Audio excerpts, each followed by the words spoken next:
to see an escalation towards peace. But Russia has not stopped escalating the war. It would only take one decision, just one decision from the aggressor to engage in peace, to silence the weapons, and to withdraw its troops behind the internationally recognized borders of Ukraine. Unfortunately, we do not see any signals from the Kremlin in this direction, and despite this, we continue to fight a battle for peace, the diplomatic battle. We support the Just Peace formula proposed by President Zelensky. It is based on the UN Charter, it is based on the respect for the international law, and we are working hard to rally the international community behind peace efforts, like we did in the run-up to the vote in the UN General Assembly, calling for the withdrawal of Russian forces from Ukraine territory. We also discussed, for instance, this with many contacts at the recent African Union Summit in Addis Abeba, and the High Representative went to the United Nations in New York for the vote. The resolution was supported by an overwhelming majority of 141 countries. This vote is encouraging, but the work of convincing others remains extremely challenging. Ladies and gentlemen, honourable members, the economic consequences of the war in Ukraine have forced us to ask ourselves the right questions about the competitiveness of our economy, both in the short and long term. Just one example to illustrate the challenge. The EU's energy trade deficit in 2022 represented some 4% of our GDP, compared with 1.7% in 2021, while the United States has seen its surplus increase threefold during the same period. Energy exports in the United States have increased by 60% in 2022. Last December, the European Council asked the Commission to present ways of helping our industry drive forward our green and digital transition, especially in the context of more targeted state interventions, including by the United States. And we have decided on our short-term strengths of action. First, relaxing the state aid regime in a targeted and time-limited way, coupled with greater flexibility in the use of all existing financial means. Second point, making life easier for our businesses by streamlining procedures and authorization. And third, stepping up training and retraining to provide our future sectors with the professionals they desperately need. But, ladies and gentlemen, we also must take action in the long term, because we cannot allow the short-term measures to undermine our long-term strategy. And this is exactly, precisely the debate we will have next week at our next European Council on the competitiveness of the European economy. And we expect the proposals requested from the Commission tomorrow. In the long term, I think we need to work on three areas: investment, innovation, and trade. First, investment. European companies, particularly SMEs, are having difficulty finding the capital they need to invest in innovation. The gap between the EU and the United States in terms of productive investment represents 2% of GDP. Another example, the EU stock market capitalization is less than half that of the US as a proportion of gross domestic product. And yet, Europeans save far more than Americans. We must close this gap, and we know the solution. There is a solution. This is called the Capital Market Union, a project whose foundations were laid almost 10 years ago, and it's now crucial that we speed up legislative work to bring this essential project to fruition, to finance our economy, to create jobs, and to ensure the well-being of all Europeans for decades to come. C'est aussi pour cette raison qu'avec la présidente de la Commission, la présidente de la Banque centrale européenne et avec le président de la Banque européenne d'investissement et le président de l'Eurogroupe, nous avons lancé publiquement cet appel à accélérer le travail en lien avec l'Union du marché des capitaux. Mesdames et messieurs, le deuxième point sur lequel nous devons travailler porte sur l'innovation. Et nous nous souvenons tous qu'il y a quelques années déjà, la stratégie de Lisbonne avait défini un objectif ambitieux, 3% du PIB devait être dédicacé à cette mobilisation de capacités vers l'innovation. Or, nous voyons bien que le résultat n'est pas à la hauteur de l'objectif qui a été fixé à l'époque. Nous devons faire plus, nous devons faire mieux, et certainement ça fera partie du débat qui aura lieu au sein du Conseil cette semaine. Nous voyons par exemple, si je prends les plateformes digitales, que pour celles-ci, 90% de leur capitalisation pour les 70 entreprises les plus importantes dans le monde relèvent des États-Unis et de la Chine. C'est montrer la faible proportion de la capacité de l'Union européenne à se déployer sur des secteurs qui sont pourtant essentiels pour notre avenir commun. Et enfin, le troisième point que je souhaiterais mentionner à cette tribune, c'est l'enjeu du commerce. Quelques réflexions sur ce sujet avec vous. Le commerce a été pendant de très nombreuses années, j'ai envie de dire, un atout sacré pour l'Union européenne. Ce fut un moteur puissant de prospérité, de capacité à générer du développement et de l'amélioration des conditions de vie pour nos concitoyens. Et nous voyons bien aujourd'hui, il faut le regarder avec lucidité, que si nous sommes dans la Ligue des champions pour négocier des accords commerciaux, on a de plus en plus de difficultés à veiller à ce qu'ils soient mis en œuvre.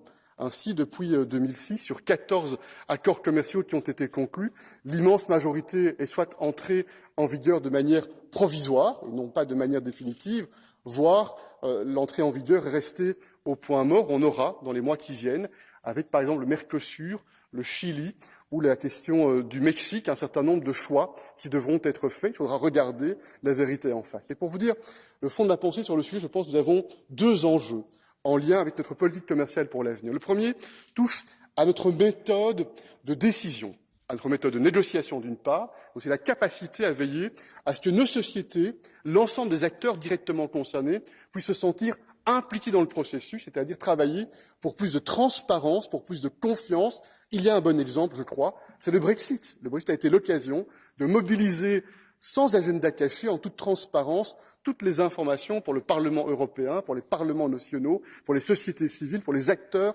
économiques. Et il a été possible de travailler vite, et je crois de travailler bien dans ce sujet. Sans doute cet exemple-là doit nous inspirer pour l'avenir en termes de méthode. Puis il y a un deuxième sujet, c'est le fond. Et je mesure bien qu'il y a une volonté généreuse, sincère, de vouloir régler beaucoup de problèmes dans le monde au travers de l'instrument des accords commerciaux. Mais peut-être faut-il considérer que des choix doivent être faits. Je crois, pour ce qui me concerne, qu'un accord commercial doit contribuer d'abord à améliorer, à renforcer les relations commerciales. On a parfois tendance à l'oublier, c'est un objectif d'un accord commercial, et que ça doit aussi conduire à encourager davantage de soutien dans le monde pour les standards exigeants que nous souhaitons, par exemple pour les conditions de travail, par exemple pour les conditions environnementales. Parfois, à vouloir trop embrasser, nous étreignons mal. Peut-être devrons-nous avoir ce débat démocratique. Il est certain que le Parlement européen a à cet égard un rôle majeur à jouer. Enfin, envisager notre avenir économique, la compétitivité de l'Union européenne, c'est aussi regarder la relation que nous avons avec d'autres grands acteurs dans le monde. Les États-Unis, bien sûr, la Chine également. Et dans ce cadre-là, il va de soi que, conformément au traité, le Conseil a bien l'intention d'assumer pleinement sa responsabilité en lien avec la politique extérieure de l'Union européenne. C'est le sens des débats stratégiques qui ont eu lieu à plusieurs reprises au long des derniers mois au sein du Conseil européen. Quelques réflexions aussi sur ce sujet. D'une part, il est certain qu'il n'y a pas d'équidistance entre États-Unis et Chine. Nous sommes un allié solide, loyal et fidèle des États-Unis. Nous développons avec ce pays des liens historiques, des liens qui portent sur les valeurs, des liens qui touchent aussi à la coopération économique et qui touchent très directement, on le voit bien, à l'enjeu de notre sécurité. Et dans le même temps, la Chine est une réalité. La Chine est un fait, est un acteur majeur sur la scène internationale. Et c'est pour laquelle il me semble qu'il y a trois éléments clés dans notre relation à la Chine. D'une part, rester debout, les yeux dans les yeux, s'agissant des valeurs fondamentales, défendre les droits de l'homme, les principes démocratiques qui nous tiennent à cœur, qui nous sont chevillés au cœur, faire en sorte ensuite que l'on puisse s'engager pour tenter de réduire des dépendances qui peuvent coûter cher. On l'a vu avec la Russie s'agissant des questions énergétiques, ça veut dire rééquilibrer les relations économiques avec la Chine et singulièrement pour les enjeux stratégiques pour l'avenir de la prospérité sur le plan de l'Union européenne. Et puis 3, il va de soi, personne n'en doute, je crois ici, qu'il n'y a pas d'autre option que d'engager avec la Chine sur des sujets globaux, ceux qui touchent au changement climatique, ceux qui touchent par exemple à la santé globale également. Et c'est dans cette perspective-là que nous allons continuer au départ du Conseil à assumer notre responsabilité dans la politique extérieure de l'Union européenne en engageant avec les différents pays avec lesquels nous devons envisager un certain nombre de sujets de discussion. Enfin, et je conclus par ce thème qui n'est pas un thème mineur, le Conseil européen a été l'occasion d'aborder en détail la question des migrations. Nous savons que ce sujet migratoire est un sujet qui donne lieu à des tensions politiques, idéologiques, qui parfois est aussi instrumentalisé pour susciter de la polarisation au sein de nos sociétés.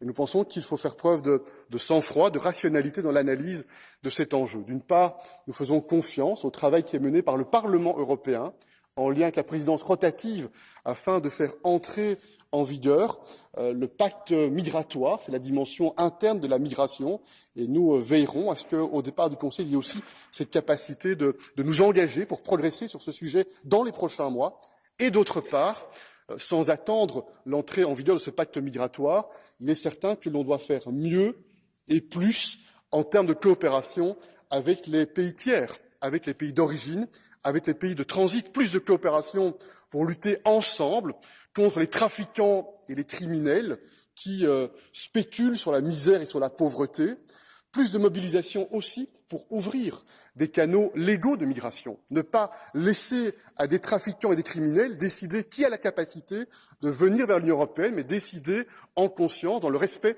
de l'état de droit, de nos décisions, la manière dont on gère de manière régulière, humaine, avec la fermeté nécessaire, cette question migratoire. Nous aurons l'occasion, la semaine prochaine, de faire aussi un point d'étape à la suite de cette discussion approfondie qui a eu lieu sur ce sujet-là lors du dernier Conseil européen. Nous aurons aussi l'occasion, et je termine par cela, d'évoquer la situation dans le cadre de la zone euro, puisque nous aurons un sommet de la zone euro avec la participation de Pascal Deneuve et de Christine Lagarde. Ce sera l'occasion de regarder l'avenir de cette zone euro dans les circonstances que nous connaissons. Enfin, mesdames et messieurs, chers collègues, nous mesurons chacune et chacun que nous sommes confrontés depuis ces quelques années à des moments qui nous bousculent, à des moments qui nous ébranlent. Nos repères sont mis en doute, nos repères sont mis en question, mais les fondamentaux du projet européen, les valeurs de dignité personnelle, cette promesse de prospérité, cette garantie de sécurité, plus que jamais ces fondamentaux doivent être notre boussole pour l'avenir, pour donner un élan qui, de mon point de vue, touche à cette autonomie stratégique de l'Union européenne, cette souveraineté qui est nécessaire, plus de résilience, plus d'influence dans le monde, moins de dépendance, c'est la boussole qui doit, je l'espère, dans l'unité, nous animer pour porter ce projet qui nous tient tellement à cœur. Merci de votre attention. Merci beaucoup, Charles. I give the floor now to the President of the Commission, Ursula von der Leyen.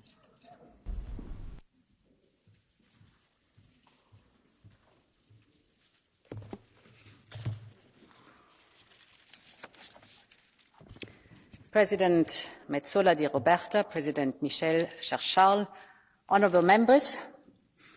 Last Friday, I met with President Biden in Washington. We had a very good discussion on the Inflation Reduction Act. There is a striking symmetry between the Inflation Reduction Act and the European Green Deal. Both of them are simultaneously a climate strategy and a strategy for investment and growth. Both of them include funding for just transition, and both include regulatory standards. Only on carbon pricing, a very important instrument, the United States system is still much more limited than ours. In other words, the two biggest and most advanced economies in the world are now moving in the same direction. And therefore, I welcome the Inflation Reduction Act for its massive investment in clean tech. But you might perhaps recall that we discussed it already in November. Some aspects of the Inflation Reduction Act were of concern to us and needed solutions. Now, I am happy to report that we have found solutions. On Friday, President Biden and I confirmed the understanding on electric vehicles that allows European car makers to get access to the US market and thus to US tax breaks. Second, we launched discussions on a critical raw materials agreement. The aim is to ensure that critical raw materials for electric vehicle batteries, whether they are extracted or processed in the European Union, are treated in the same way as if they came from the United States. And thus this will secure strong supply chains for batteries in Europe and ensure access to the US market. And my third point, we started a transparency dialogue on incentives for the clean tech industry. That's good news overall. But let me be clear, negotiations can only solve some of the most concerning issues. The big bulk of work still lies with us in Europe. We Europeans need to get better at nurturing our own clean tech industry. We need to speed up. We need to simplify procedures. We need to grant better access to public and private finances. And if there's any doubt, let me give you 3 figures that underscore why this is so important. The global investment in the clean transition topped $1 trillion last year, and that's 30% more than the year before. And if you look at the global market for net zero technologies, it is set to triple by 2030. So in other words, the race is on. The race on who is going to be dominant in this market in the future. And we must get our act together if we want to stay front runners. We must nurture our own clean tech industrial base, both to create good jobs, well-paying jobs here in Europe, and of course to ensure access to the clean solutions we need so urgently. And that's what the European Green Deal Industrial Plan is all about. The centerpiece of the Green Deal Industrial Plan are 2 legal acts. The one is the Net Zero Industry Act, and the other one is the Critical Raw Materials Act. The Commission is proposing those 2 legal acts this week, actually tomorrow. Let me reflect on both. With the Net Zero Industry Act, we are setting the ambition. By 2030, we want to be able to produce at least 40% of the clean tech that we need here to fulfill our green transition. And therefore, the Net Zero Industry Act is all about speed, and facilitation. We're facilitating permitting. We're working with regulatory sandboxes. We're creating simpler state aid schemes. And we are allowing for tax breaks and the flexible use of EU funds.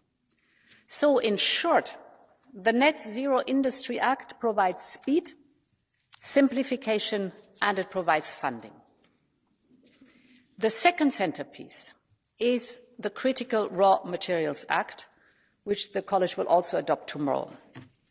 This is about securing the supply for critical materials which are badly needed for the digital and green transition.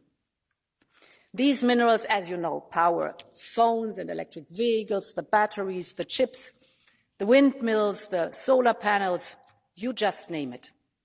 In other words, we cannot function without them, the critical raw materials. And the demand for critical raw materials will dramatically rise over the next several years and decades. But, and we've discussed that here in the hemicycle before, as you all know, today the European Union depends heavily on a few third countries for these strategic raw materials. Just a few examples, and you know plenty of them.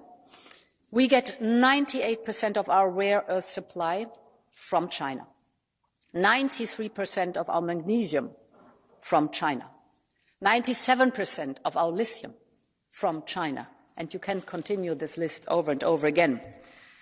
And, honourable members, we know that the pandemic and the war have taught us a bitter lesson about over-dependencies. So if we want to be independent, we urgently need to strengthen and diversify our supply chains with like-minded partners.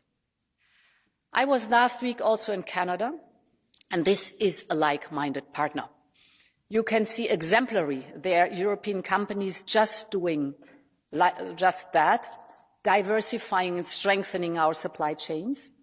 For instance, sourcing low-carbon nickel to produce batteries here in the European Union. And Canada is not only a reliable partner, it also shares our values. It guarantees that raw materials are mined with the highest standards for the environment and for workers.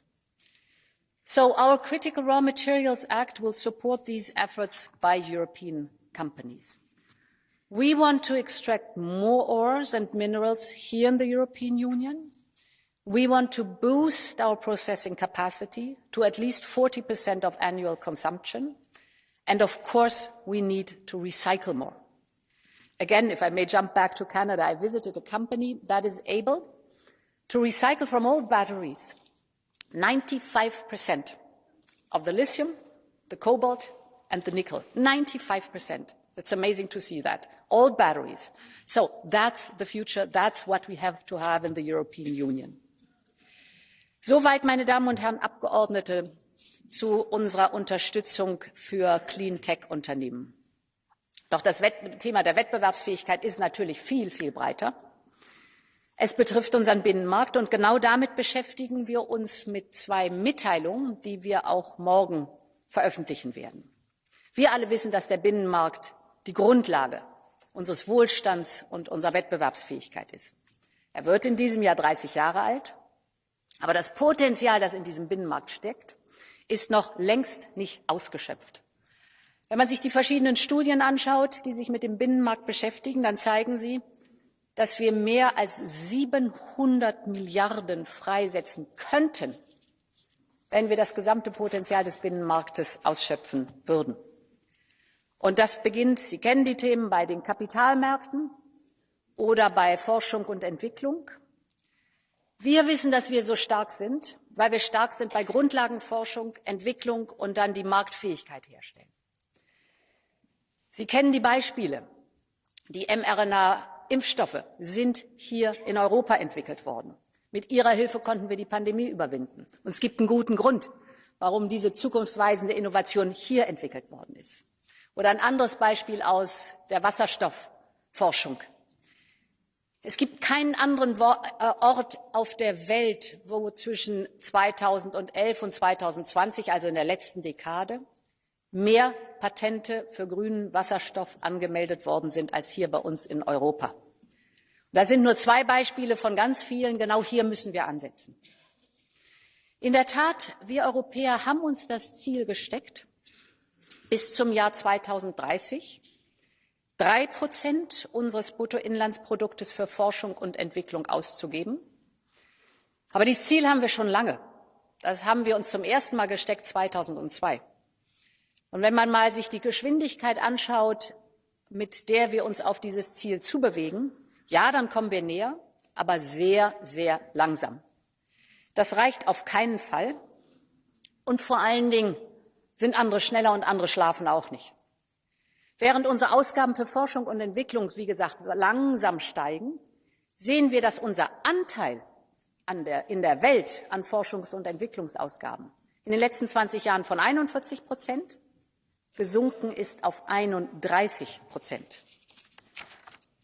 Ich möchte daher mit der schwedischen Ratspräsidentschaft den Staats- und Regierungschefs vorschlagen, dieses gemeinsame europäische Ziel für Forschungsausgaben zu erhöhen und uns hinzusetzen und genau zu schauen, warum die Investition in Innovation, in Forschung und Entwicklung so langsam geht bei uns und wie wir besser werden können. Das ist nicht nur notwendig für Europas Forscherinnen, Wissenschaftler und Unternehmen, sondern es wäre auch ein ganz, ganz starkes Signal, dass wir es wirklich ernst nehmen mit der Wettbewerbsfähigkeit unseres europäischen Binnenmarktes.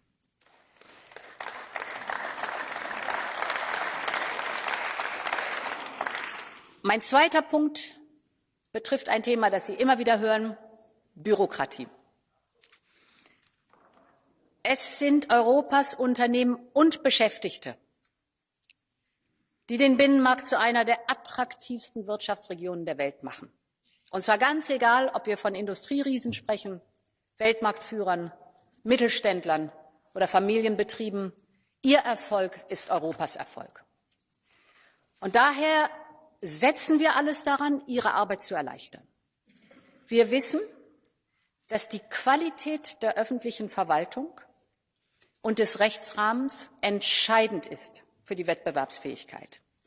Und deshalb achten wir auch gemeinsam darauf, mit umfassenden Folgenabschätzungen sicherzustellen, dass Europas Gesetze Europas Unternehmen nicht belasten, sondern unterstützen. Doch oft ist es, und das wissen wir alle, nicht die einzelne Nachweispflicht. Oft ist es nicht die einzelne Auflage, die Ihnen das Leben schwer macht, sondern es ist die Riesensumme des Ganzen. Und deshalb werden wir über die Ressortgrenzen hinaus prüfen, was Europas Wettbewerbsfähigkeit wirklich voranbringt und worauf wir verzichten können. Wir werden bis zum Herbst konkrete Vorschläge vorlegen, um Berichtspflichten zu vereinfachen, und zwar um 25% zu reduzieren. Das ist nicht einfach, aber diese Anstrengung müssen wir uns unterziehen. Unsere politischen Prioritäten bleiben bestehen, weil sie richtig sind. Das ist der europäische Green Deal, das ist die Digitalisierung und das ist die geopolitische Resilienz. Wir haben sie gemeinsam vor 3,5 Jahren gesetzt. Sie haben sich als richtig erwiesen, gerade und auch während dieser Krisenzeiten. Aber wir wollen dafür sorgen, dass ihre Umsetzung mit weniger Kosten verbunden ist, vor allem für unsere Mittelständler. Wir können es beweisen, denn wir haben ja gezeigt beim Ausbau der erneuerbaren Energien, welche Dynamik wir mit einer gezielten Gesetzgebung für schnellere, flexiblere Genehmigungsverfahren tatsächlich auslösen können. Das sollte also künftig die Regel sein und es sollte nicht die Ausnahme sein. Und noch ein letzter Punkt. Europas Binnenmarkt ist stark. Wir können stolz darauf sein. Wir müssen alles daran setzen, seine Stärke zu bewahren und auszubauen. Und daher sollten uns künftig eine Reihe wichtiger Leistungskennzahlen leiten, die Key Performance Indicators. Sie können darüber Auskunft geben, ob Europas Wirtschaft tatsächlich wettbewerbsfähiger wird und ob unsere Diskussionen sich in die richtige Richtung entwickeln. Wie entwickelt sich der Anteil privater Investitionen? Wächst die Zahl der Unternehmen mit schnellem Internet? Wie steht es um die Beteiligung Erwachsener an beruflicher Weiterbildung und so weiter und so fort? Alle diese Daten liegen vor. Wir müssen nichts dazu neu erheben, aber wir machen nichts mit diesen Daten. Anhand dieser Daten und anhand dieser KPI können wir objektivieren, ob und wie wir uns weiterentwickeln. Das heißt, es sind nicht Vermutungen, sondern man hat konkrete Zahlen, evidence-based. Und daher wird die Kommission dem Parlament künftig einmal im Jahr Bericht darüber erstatten, wie sich diese Schlüsselzahlen, diese KPIs weiterentwickeln. Honourable Members, with the war on our doorstep, with volatile energy prices and massive clean tech investments worldwide, Europe has to up its game. I am looking forward to develop the proposals we have put on the table today. This is our answer. Long live Europe.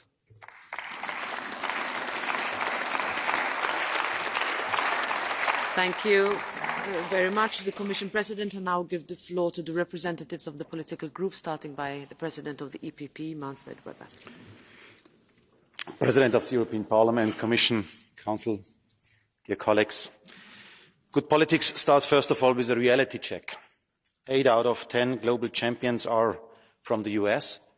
Apple's market value alone is bigger than Germany's entire stock market. The 10 leading companies investing in quantum computing are in the US or in China, not one single company in Europe. And in artificial intelligence, American firms invest 6 times more than European firms. Europe, dear friends, let's see the reality, is not competitive enough. And that's why EPP is happy that competitiveness is now top on the agenda in the European Union. Thanks, first of all, to the Swedish presidency but also to the engagement from the European Commission this week with the proposals. The EPP was always advocating for a jobs agenda in the European Union. And competitiveness is not an abstract word. It is about securing our European way of life. It's about our welfare, about jobs. Europe will never be sovereign if it is not competitive. And no doubt our strength is the single market, the largest market in the world. That is what we should use, and there we must still invest to enable more growth. We as EPP, we don't believe that spending money will solve our problems, first of all. For us, a competitive Europe, what counts is trading with the world, best ideas, access to resources, efficient administration, and a social approach.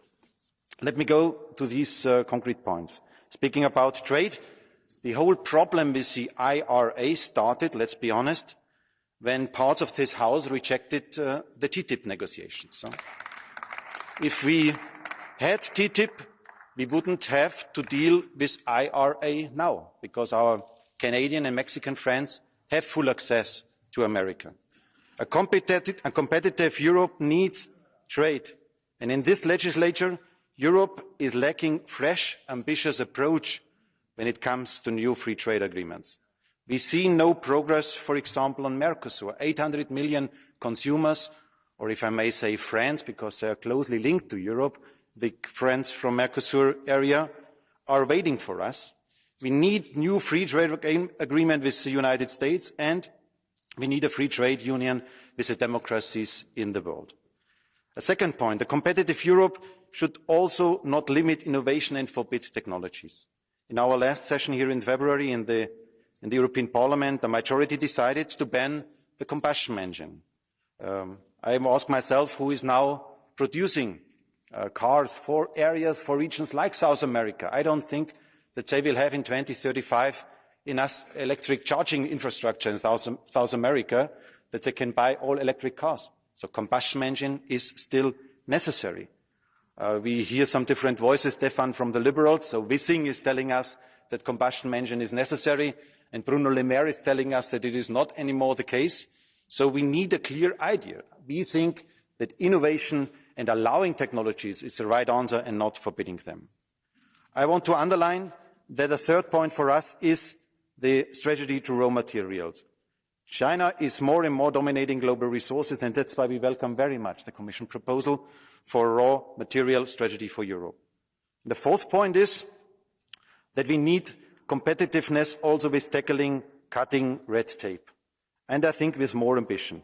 In the short term, we should stop additional burden for our economy in war times. They are struggling, they are having enough problems, so they don't need additional burden.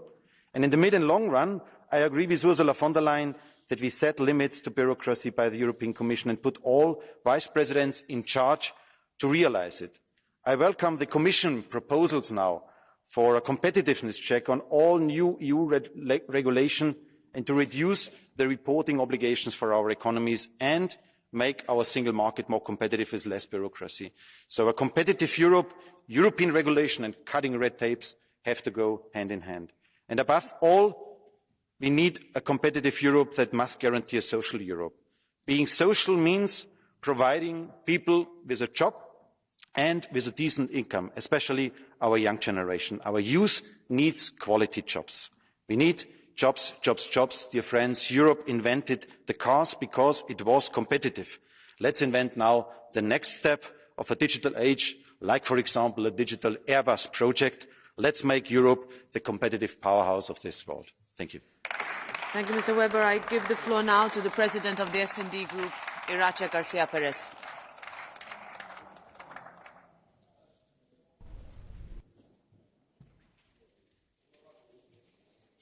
Señora presidenta, las ruinas, trincheras y cadáveres apilados en Bakhmut ya son el símbolo de la guerra de desgaste que persigue Putin un año después del fracaso de su primer intento de conquista.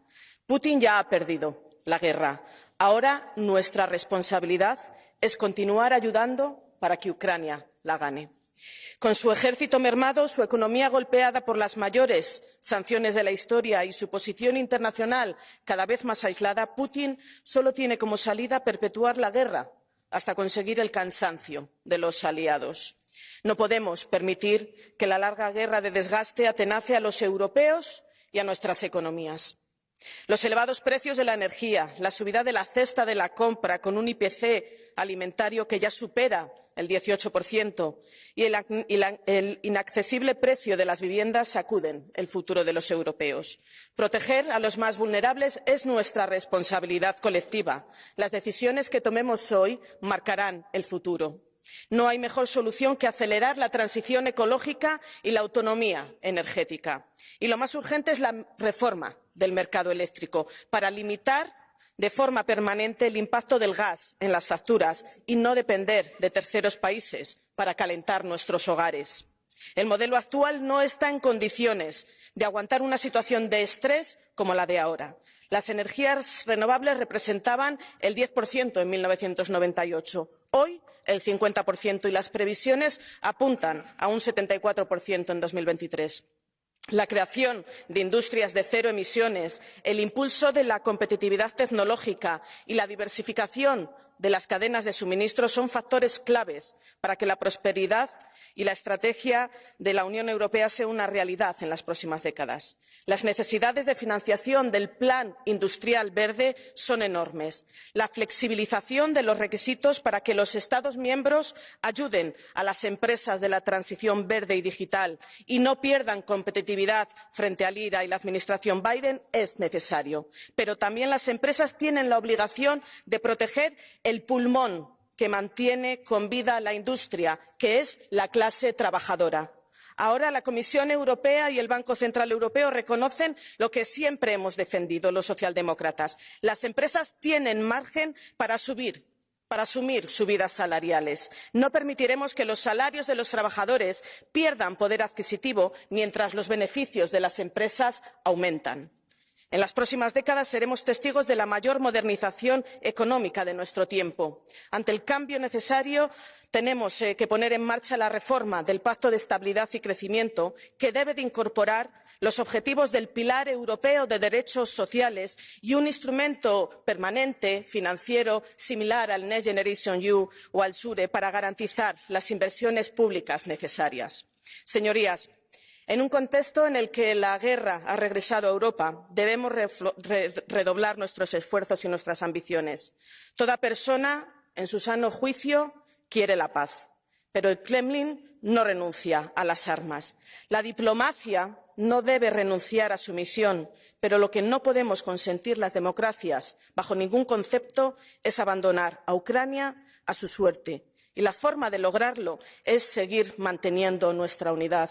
Señor Weber, le veo muy preocupado al respecto de la posición de los gobiernos socialdemócratas con respecto a Ucrania. Y le voy a decir una cosa muy clara, puede estar tranquilo. El compromiso de los gobiernos socialdemócratas en la defensa de Ucrania es claro, es firme y es contundente. Quizá debería de preocuparse de lo que tiene dentro de sus propias filas y de las alianzas de su grupo político con la extrema derecha amiga de Putin. Muchas gracias. Thank you. I give the floor now to the President of the Renew Europe Group, Stefan.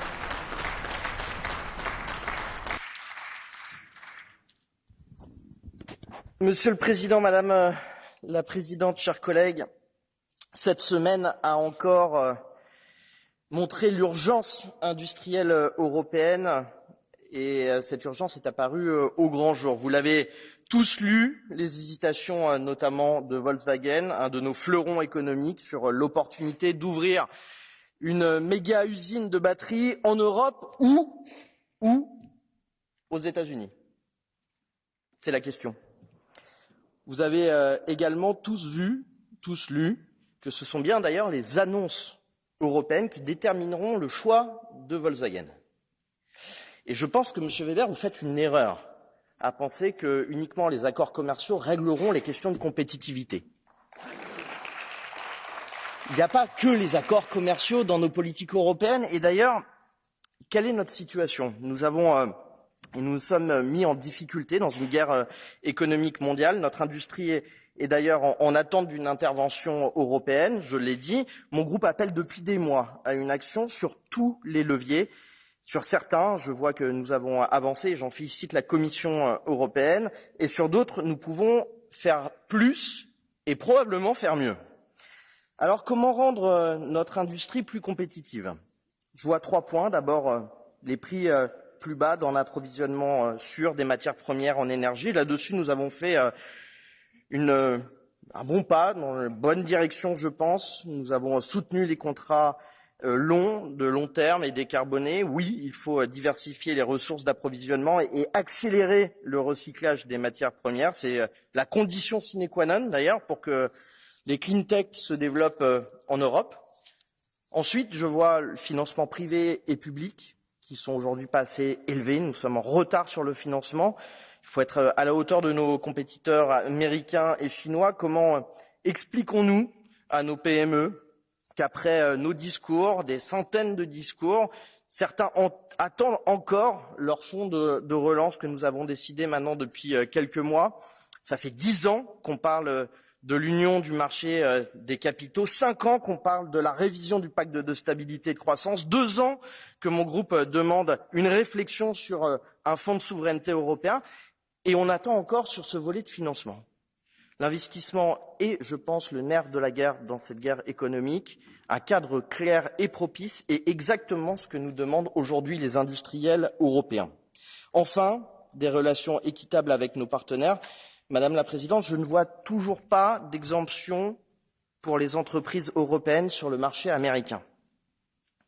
Je vois une concurrence toujours plus déloyale, partout par ailleurs, et notamment en Asie. Alors, en conclusion, chers collègues, quelles sont nos options? La course aux subventions, je crois que nous n'en voulons pas. Un accès réciproque et régulé à notre marché, nous n'avons pas trop le choix d'aller vers cette option. Nous avons assez attendu, le Conseil européen a trop attendu les propositions de la Commission et l'exécutif européen a trop attendu que les gouvernements nationaux se mettent d'accord dans un consensus qui n'est jamais arrivé. Alors maintenant, les propositions sont sur la table. Vous avez, et vous retrouverez toujours mon groupe Renew aux côtés de l'ambition européenne et des propositions. Nous voterons avant l'été et j'espère que c'est une ambition que l'ensemble des groupes portera sur la vitesse et l'urgence dans ce domaine-là. C'est notre industrie qui nous le demande. Merci. Merci. I give the floor now to the co-president of the Green Group, Philippe Lambert. Merci Madame la Présidente. Je vais peut-être vous entretenir d'un sujet qui va vous étonner de la part d'un vert, mais c'est le sujet dont Manfred Weber nous a entretenu et dont Stéphane Séjourné vient de nous entretenir. La compétitivité. Vous allez dire, un vert qui parle de compétitivité, qu'est-ce qui se passe? Est-ce que c'est parce qu'il a 60 ans qu'il commence à parler de ce genre de sujet? Non, absolument pas, mais je voudrais qu'on revienne aux fondamentaux. Qu'est-ce que c'est la compétitivité? C'est la capacité d'offrir des biens ou des services de haute valeur à un prix aussi bas que possible. Donc c'est un rapport entre un numérateur et un dénominateur. Vous allez dire, je fais un leçon, mais il faut se rappeler des fondamentaux. Le coût est le dénominateur. Est-ce que vous pensez sérieusement que l'Europe peut ou veut être le champion du low cost? Non. Nous avons une structure sociale dont nous nous enorgueillissons. Oui, nous voulons payer correctement les travailleurs, nous voulons que les biens et les services soient produits en respectant l'environnement et tout ça entraîne en effet des surcoûts. Donc nous ne serons jamais le champion du low cost. Donc la seule possibilité pour l'Union européenne d'être compétitive, c'est d'être la championne de la haute valeur. Et là, la question que nous devons nous poser, c'est qu'est-ce que c'est des biens et des services à haute valeur au XXIe siècle? On peut dire dans un certain sens que l'Union européenne a raté jusque maintenant la révolution numérique. Mais c'est quoi le big game du XXIe siècle? C'est rendre nos sociétés et nos économies compatibles avec les limites biophysiques de la planète. C'est là que va se jouer la compétitivité au XXIe siècle. Et donc pour l'Union européenne, ce n'est pas juste un enjeu parmi d'autres, c'est l'enjeu qui va déterminer si nos économies seront des championnes du monde ou pas. au XXIe siècle. Et là, je dois dire que je m'inquiète. Et je m'inquiète particulièrement en écoutant Manfred Weber, pas en vous écoutant, Madame la Présidente, pas en vous écoutant, Monsieur le Président Michel, mais bien en écoutant, en sentant une résistance de plus en plus forte dans cette enceinte, mais aussi au sein du Conseil, par rapport à l'ambition du Green Deal européen. Parce que le Green Deal européen, on peut dire, oui, c'est un projet climatique. Oui, bien sûr, parce que l'enjeu climatique est un enjeu de survie. Mais c'est en fait une stratégie de compétitivité. C'est exactement ce que c'est. Et donc, relâcher l'effort maintenant, comme on le sent sur les voitures, sur la performance énergétique du bâtiment, eh bien, abandonner l'effort, c'est en fait saborder notre économie. Vous savez, si aujourd'hui, l'industrie automobile européenne dit on va quand même pas s'abandonner aux champions américains ou chinois de la voiture électrique, mais le résultat de cette situation n'est pas le résultat d'une surrégulation en Europe, c'est le résultat d'un choix délibéré de nos industries automobiles en Europe de choisir le passé plutôt que l'avenir. Et c'est cela, Madame la Présidente, la raison du manque d'investissement en Europe. C'est que nous avons en Europe un capitalisme de rentiers. C'est plus un capitalisme d'investisseurs ou d'entrepreneurs. On préfère, et en particulier le cas de l'automobile le montre, on préfère des profits à court terme à investir pour assurer les profits à long terme. Nous devons retrouver cette ambition d'entreprendre et d'innover. Et ça suppose, oui, de sortir du confort à court terme du capitalisme de rentier. C'est à ça que les Verts appellent. Et donc, contrairement à ce qu'on pourrait croire, les Verts ne sont pas arriérés en matière économique. Je pense que, mieux que d'autres, nous comprenons les enjeux de ce siècle. Je vous remercie. Merci, Monsieur Lambert. Now I give the floor on behalf of the ECR group to Nicola Procaccini. Nicola, prego. Grazie Presidente, colleghi, Presidente von der Leyen, Presidente Michel. Nel prossimo Consiglio europeo dovrete affrontare temi di grande portata. A nome del gruppo ECR voglio ribadire innanzitutto il nostro sostegno al popolo ucraino chiamato a resistere all'invasione russa in mezzo ad atroci sofferenze quotidiane. E se è una buona notizia l'indipendenza raggiunta in poco tempo dal gas e dal petrolio russo, non pensiamo invece che sia una buona notizia spostare la nostra dipendenza energetica verso la Cina per gli anni a venire. Non dobbiamo ripetere gli errori del passato, né si può auspicare in un momento così delicato di incappare in un conflitto industriale tra Europa e Stati Uniti. Ma torniamo un passo indietro al Consiglio europeo scorso, quando per volontà del governo italiano si è tornati a discutere della situazione migratoria. I leader europei hanno individuato delle iniziative che vanno nella giusta direzione: aumentare l'azione esterna dell'Unione europea, promuovere la cooperazione sui rimpatri, potenziare il controllo delle frontiere esterne per fronteggiare il traffico di esseri umani nel Mediterraneo.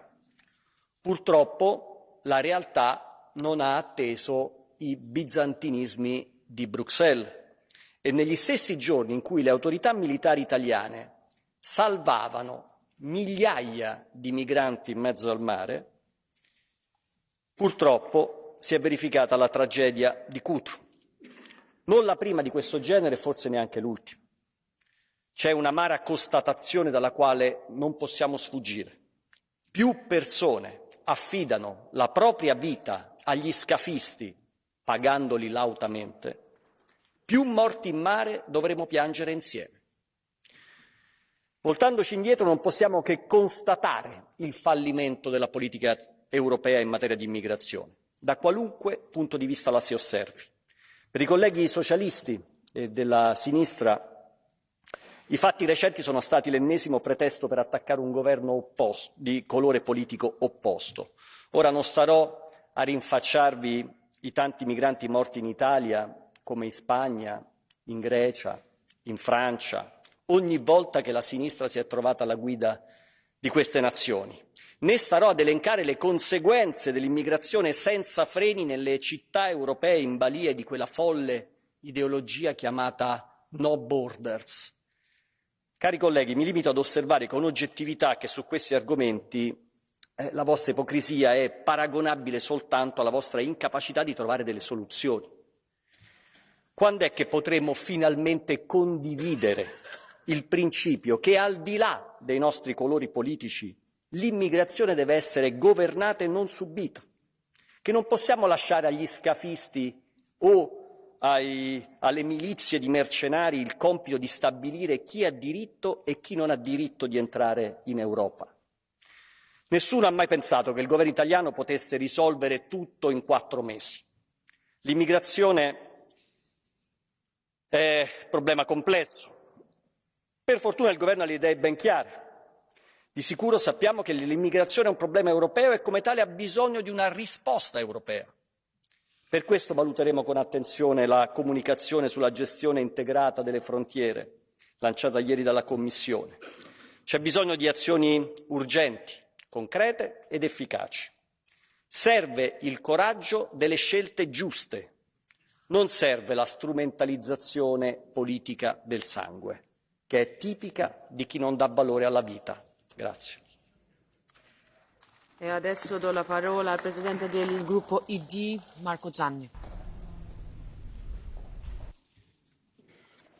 Grazie Presidente, Presidente von der Leyen, Presidente Michel, cari colleghi.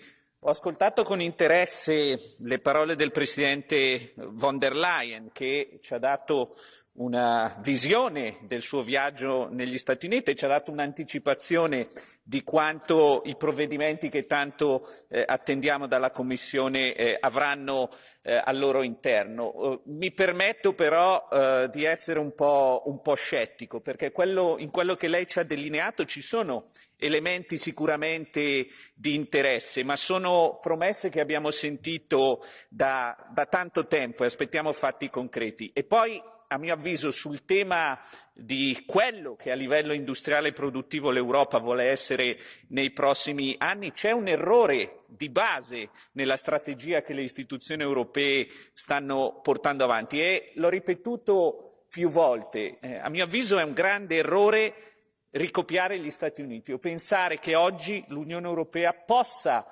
fare o inseguire gli Stati Uniti in un campo di battaglia per il quale non abbiamo armi adeguate. E davvero la strategia giusta non è replicare ciò che fanno gli Stati Uniti, ma capire, cercare di comprendere le ragioni per cui sulla transizione industriale gli Stati Uniti possono essere dirigisti e protezionisti e l'Unione Europea oggi non può esserlo, perché ci mancano tanti strumenti. Alcuni li ha delineati, io ne indico 3 che secondo me sono fondamentali e su cui si dovrebbe basare l'impostazione della transizione industriale. Uno, lo ha accennato lei, Presidente, ne parliamo da tanto tempo, è la complessità amministrativa e burocratica. Oggi gli investitori privati non investono in Europa, prima di tutto perché ci sono troppe regole, perché sono troppo complicate e perché non c'è un ambiente legislativo che è adatto a questo tipo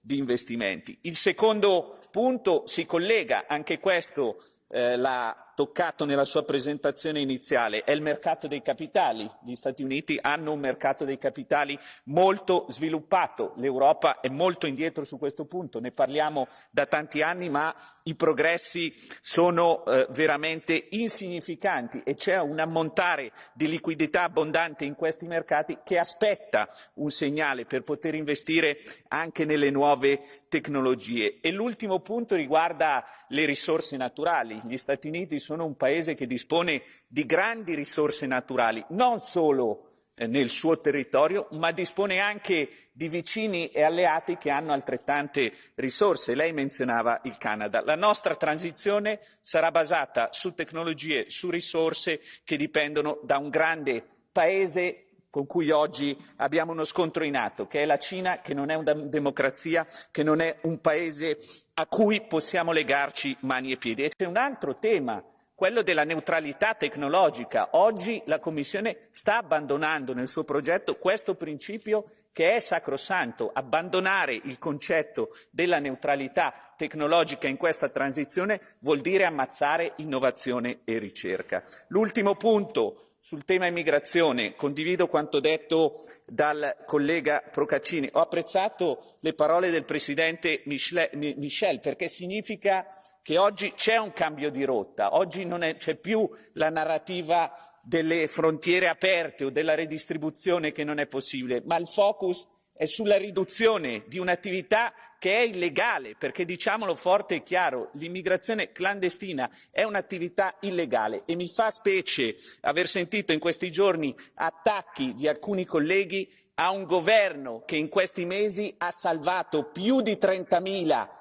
persone nei mari, anche in zone che non erano di sua competenza. Quindi ci vuole un po' più di rispetto, soprattutto da chi qui si riempie la bocca di rispetto dello Stato di diritto, ma poi quando si parla di immigrazione strizza l'occhio ai trafficanti di vite umane. Grazie.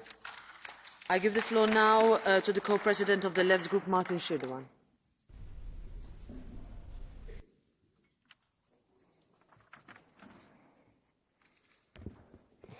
Ja, vielen Dank, Frau Präsidentin, Frau Kommissionspräsidentin, Frau von der Leyen. Ich würde gerne ein Thema ansprechen, das Sie in Ihrer Rede leider bislang nicht berührt haben. Schauen wir uns doch mal gemeinsam die jüngsten Zahlen zur Armut an. Über 20 Millionen Kinder in der Europäischen Union sind von Armut betroffen. Vor den Essensausgabestellen bilden sich Rekordschlangen überall in Europa, während die großen Energie- und Nahrungsmittelunternehmen Rekorddividenden an ihre Großaktionäre ausschütten. 323 Milliarden Euro haben diese Unternehmen allein im letzten Jahr an Übergewinnen erwirtschaftet und davon direkt 238 Milliarden Euro auf die gut gefüllten Bankkonten ihrer Großaktionäre überwiesen. Mit diesem Geld könnte man die Armut der betroffenen Kinder und ihrer Familien locker in der gesamten Europäischen Union bekämpfen und ihnen bessere Lebenschancen einräumen. Es braucht endlich eine europäische Zeitenwende für Gerechtigkeit. Und es ist noch nicht lange her, ein Jahr ungefähr, dass der Energiemarkt völlig durchgedreht ist und die Verbraucherinnen und Verbraucher seitdem für dieses Marktversagen in Form von immer extremer werdenden hohen Preisen für Strom und Gas zahlen müssen. Und vielleicht erinnern Sie sich noch, Frau von der Leyen, Sie haben vor ungefähr einem halben Jahr, das war, ich glaube, im August 2022, angekündigt, dass die Kommission einen Vorschlag zur Energiemarktreform vorlegen wird, in dem das dysfunktionale Merit-Order-Prinzip zumindest überdacht wird. Also das Prinzip, das dazu führt, dass die teuersten Gaskraftwerke den Strompreis bestimmen. Und in dem gestern vorgestellten Vorschlag der Kommission wird diese Ankündigung leider aber nicht umgesetzt. Und ich kann Ihnen auch genau sagen, warum. Die zuständige Kommissarin Kari Simson hat angegeben, dass sie sich, seitdem Sie die Ankündigung vorgenommen haben, Frau Kommissionspräsidentin, mit 57 Vertretern von Energieunternehmen getroffen hat und nur einmal mit einem Vertreter von einer Verbraucherorganisation. Da hat die Lobbyarbeit von Big Energy bei der Kommission ja mal wieder voll funktioniert, damit zukünftig auch weiterhin die Bankkonten der Großaktionäre klingeln, während das Geld von den Klammkonten der Verbraucherinnen und Verbraucher abgebucht wird. Und anstatt das Marktversagen zu bekämpfen und die Energiewende und die Energieversorgung endlich vom Kopf auf die Füße zu stellen, wird ein bisschen an den Symptomen herumgedoktert, ohne die Ursachen wirklich anzugehen. Energiearmut könnte besser bekämpft werden, nämlich dann stiege man aus dem Merit-Order-Prinzip aus, dann würde der Strompreis sofort nachhaltig günstiger werden. 30 Millionen Menschen haben in der Europäischen Union schon vor dem Ausbruch der Lebenshaltungskostenkrise und der Explosion der Energiepreise in Energiearmut gelebt. Und wenn die Kommission endlich anfangen würde, ihren Ankündigungen auch Taten folgen zu lassen, anstatt sich zum Spielball der Lobbyisten zu machen, müssten diese 30 Millionen Menschen am Ende des Monats sich vielleicht nicht mehr fragen, ob sie das Licht oder den Fernseher anstellen oder sich etwas zu essen kaufen können. Öffentliche Kontrolle über die Energieversorgung, massiver Ausbau der erneuerbaren Energien sind weitere Bausteine, um die vielen in Europa vor der Gier der wenigen zu schützen. Krisenbewältigung heißt eben auch Armutsbekämpfung und nicht, dass man die Leute einfach im Regen stehen lässt. Vielen Dank. I give the floor now to Tiziana Beghin for 1 minute. Grazie Presidente Metsola, Presidente von der Leyen, Presidente Michel, colleghi. L'Unione Europea è già in ritardo rispetto ai grandi competitors Stati Uniti e Cina nella sfida della transizione.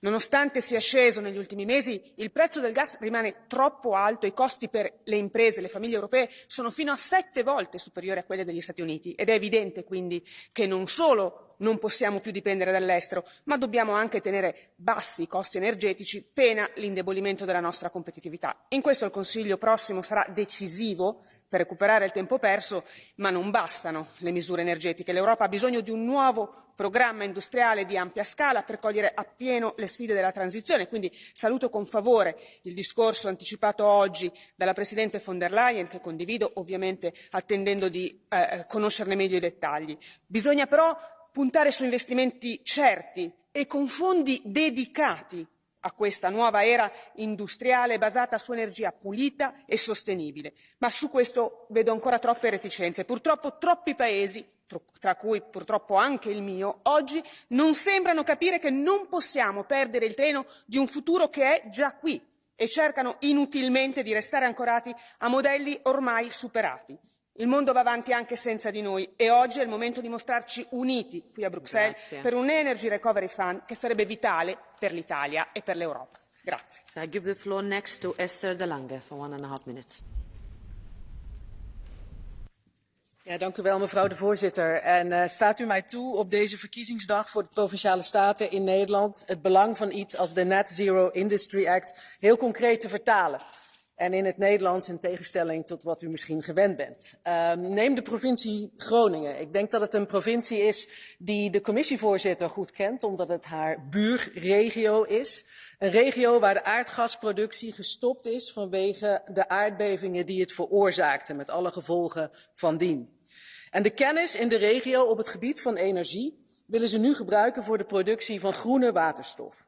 En dat vraagt natuurlijk om meer windmolens op zee en de benodigde infrastructuur, pijplijnen op land. Ook in of bij Natura 2000 of andere beschermde gebieden. Dus snellere vergunningsprocedures met meer flexibiliteit, indien dit nodig is voor het realiseren van de energietransitie, is iets waar wij als EVP al heel lang voor hebben gepleit. En dit is ook iets dat we morgen in het wetsvoorstel van de Europese Commissie hopen te zien. Zodat de Green Deal niet alleen green wordt, maar ook een aantrekkelijke deal. Die ervoor zorgt dat bedrijven en banen in Europa blijven. Dat is iets waar wij als EVP vanaf het begin ons voor hebben willen inzetten en dat zullen we ook blijven doen. Dank u wel. Thank you, Mr. Lange. Next is Marek Belka for 1 minute.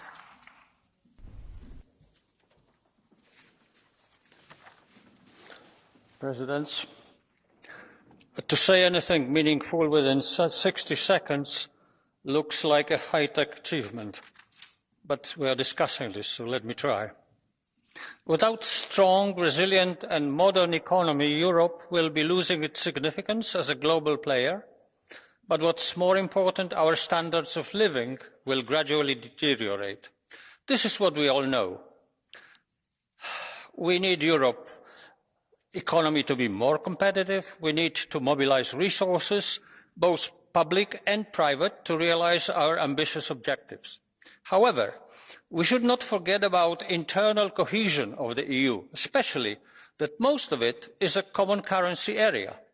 Without solving or at least alleviating internal European structural problems, we shall always stutter rather than move forward. So the task is double: stimulate global competitiveness and simultaneously strengthen the internal cohesion of our economy. Reform of the macroeconomic management within the EU is as vital as the number of patents that Europeans register. Thank you. Thank you very much, Mr. Belka. Next is Nicola Danti per 1 minuto. Prego. Grazie signora Presidente, signora Presidente della Commissione, Vicepresidente della Commissione, signor Presidente del Consiglio. L'agenda del prossimo Consiglio mette sul tavolo i punti sui quali si gioca il futuro della nostra Unione. Il sostegno all'Ucraina in primis, dopo oltre un anno dell'invasione, che deve ancora essere più solido, perché a fianco di Kiev stiamo difendendo, costi quel che costi, quei valori che 2000 anni di storia ci hanno consegnato. E poi l'autonomia strategica, su cui dobbiamo vigilare per evitare interpretazioni protezionistiche, ma che finalmente mette al centro un nuovo rinascimento industriale europeo in controtendenza rispetto agli anni precedenti. Una sfida che riusciremo a vincere solo mettendo al centro 3 fattori essenziali: un investimento fortissimo sul capitale umano, energia pulita e a basso costo e infine una nuova strategia commerciale che continui a renderci protagonisti nel mondo. E mi rammarico, signor Vicepresidente, che quest'ultimo punto non sia stato una delle priorità della Commissione. Infine, non credo che sia più il tempo di mettere la testa sotto la sabbia: o si affronta in modo serio il tema delle migrazioni o le morti nel Mediterraneo continueranno a tormentare le nostre coscienze e con esse il futuro della nostra Unione. Grazie, signor Danti. Next I give the floor to Jordi Solé for 1 minute. Gracias, Presidenta. En tiempos de turbulencias geopolíticas como las actuales, es más importante que nunca que la Unión Europea sepa encontrar su lugar en el mundo, en términos políticos y de seguridad, pero también en términos económicos, comerciales o industriales. Y esto requiere consensos amplios y ambiciones compartidas. En este sentido, por ejemplo, es positivo que la Comisión haya presentado el Plan Industrial del Pacto Verde y especialmente la Ley de Industrias con 0 emisiones netas, la primera propuesta legislativa de la Unión dedicada a política industrial y con una perspectiva de soberanía estratégica. Sin embargo, estos días vemos cómo en el Consejo se reabren debates y acuerdos políticos ya cerrados alrededor de medidas muy importantes para luchar contra el cambio climático, como el fin de los motores de combustión en 2035. Y hay otros muchos ejemplos de cómo algunos gobiernos y algunos grupos en esta Cámara intentan rebajar sistemáticamente la ambición en el despliegue de las medidas del Pacto Verde. Pero ahora no es tiempo de mostrarnos divididos, ahora es tiempo de mantener la unidad política y la ambición que nos permita avanzar en la transformación ecológica y ser líderes en industrias más competitivas, es decir, industrias sostenibles. Gracias. Thank you very much, Mr. Solé. Next is Beata Szydło for 1.5 minutes. Panie Przewodniczący, Szanowni Państwo! Pytanie jest proste. Czy przyspieszenie zielonej transformacji, zielonego europejskiego ładu poprawi sytuację i los Europejczyków? Bo o tym wszyscy tutaj rozmawiamy i nad tym się zastanawiamy. Ja śmiem wątpić, dlatego że w tej chwili kryzys wywołany wojną na Ukrainie przede wszystkim powinien dać nam do myślenia i zacząć zastanawiać się, co możemy zrobić z jednej strony, żeby zabezpieczyć, pomóc Ukrainie, ale z drugiej strony, żeby nie pozwolić, aby Europa właśnie przestała być konkurencyjna i żeby Europejczycy mieli, mówiąc kolokwialnie, za co żyć, bo coraz większy to jest problem przy galopującej również inflacji.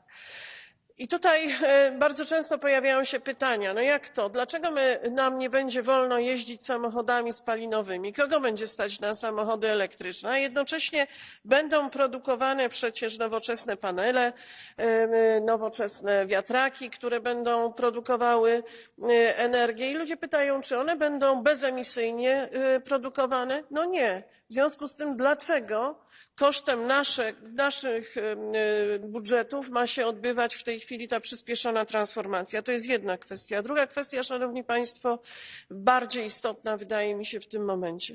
Musimy przede wszystkim jasno jeszcze raz podkreślać, że Ukraina potrzebuje naszego wsparcia i to wsparcie przede wszystkim musi być militarne, oni potrzebują sprzętu wojskowego.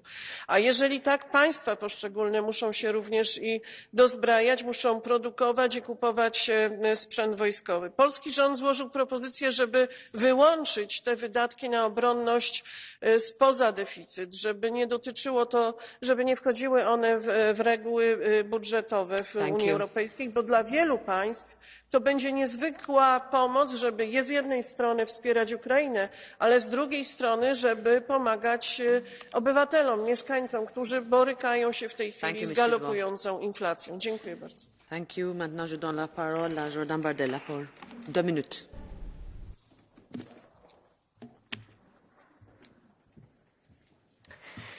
Merci Madame la Présidente. Madame la Présidente von der Leyen, Monsieur le Président Charles Michel, alors que l'état d'urgence énergétique est déclaré dans toute l'Europe, la liberté première de nos compatriotes, celle de se déplacer, est plus que jamais remise en cause.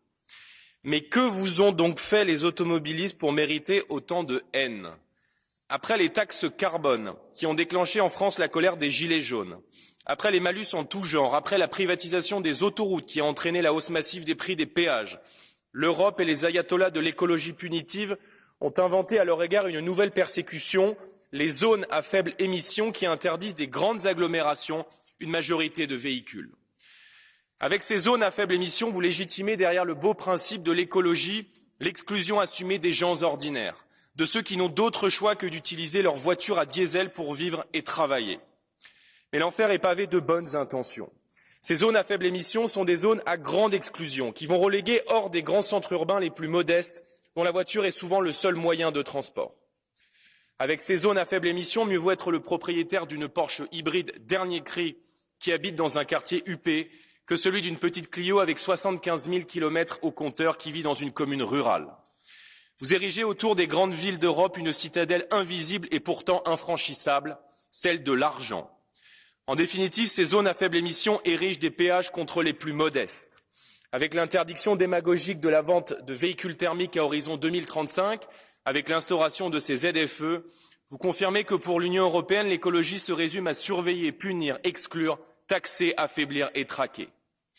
Nous, Français, sommes parmi les plus propres, les plus vertueux au monde. Ayez le courage de dresser votre écologie punitive contre la Chine, contre les États-Unis, contre les puissances émergentes qui ne respectent aucune des normes que vous imposez aux entreprises, aux agriculteurs et aux industriels européens. Celui qui pollue, ce n'est pas l'automobiliste français, mais le supertanker venu du bout du monde. Alors que l'Europe se pose la question de son avenir ce matin, nos concitoyens, eux, se demandent si se déplacer n'est pas en train de devenir un produit de luxe qui leur sera demain inaccessible. Je vous remercie. I give the floor now to Sira Rego for 1.5 minutes. Gracias, Presidenta. Señor Michel, la verdad es que hay que reconocer que han convertido a la Comisión y al Consejo en agencias de propaganda excelentes, en una agencia de publicidad de alto nivel. Anuncian muchas cosas, todo el tiempo, todo el rato, pero detrás, lamentablemente, hay solo humo. Ustedes saben que las familias en Europa lo están pasando mal por el encarecimiento de la vida, por el aumento de los tipos de interés, y saben que la ciudadanía tiene claro que una parte importante de la responsabilidad recae en las reglas del juego, unas leyes que permiten que los parásitos de la banca y las multinacionales nos estén exprimiendo. Nos prometen que van a tomar decisiones para cambiarlas. Cada 15 días hay una reunión del Consejo o de la Comisión, pero en realidad seguimos igual. Llevan un año diciendo que mañana, que mañana, que mañana, y es algo que necesitábamos ayer. Y la señora von der Leyen ayer anunciaba contentísima una propuesta de modificación del mercado eléctrico que no modifica nada, porque no cambia el sistema de fijación de precios marginalista, porque el gas va a seguir marcando el precio de la energía en Europa. Y mañana tenemos a los iluminados del Banco Central Europeo amenazando con volver a subir los tipos de interés. Aunque igual ahora que ha vuelto a quebrar un banco en Estados Unidos tienen un poco más de empatía con la quiebra de las familias y deciden contener la escalada del Euribor. En definitiva, lo que necesitamos es que ustedes tomen decisiones para aliviar la presión de la gente, aunque esto signifique, en este caso, recortar un poquito a los que siempre salen ganando. Gracias. I give the floor next to Tamás Deutsch for 1 minute.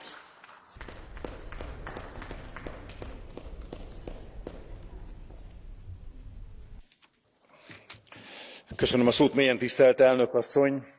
Elítéljük Oroszország katonai agresszióját Ukrajnával szemben. Ez a nemzetközi jog megsértése és morálisan is igazolhatatlan. Együtt érzünk Ukrajnában dúló háború áldozataival. A háború elejétől támogatjuk Ukrajnát. Magyarország történetének legnagyobb humanitárius segítségét nyújtja Ukrajnának, több mint 1 millió menekültet fogadott már be.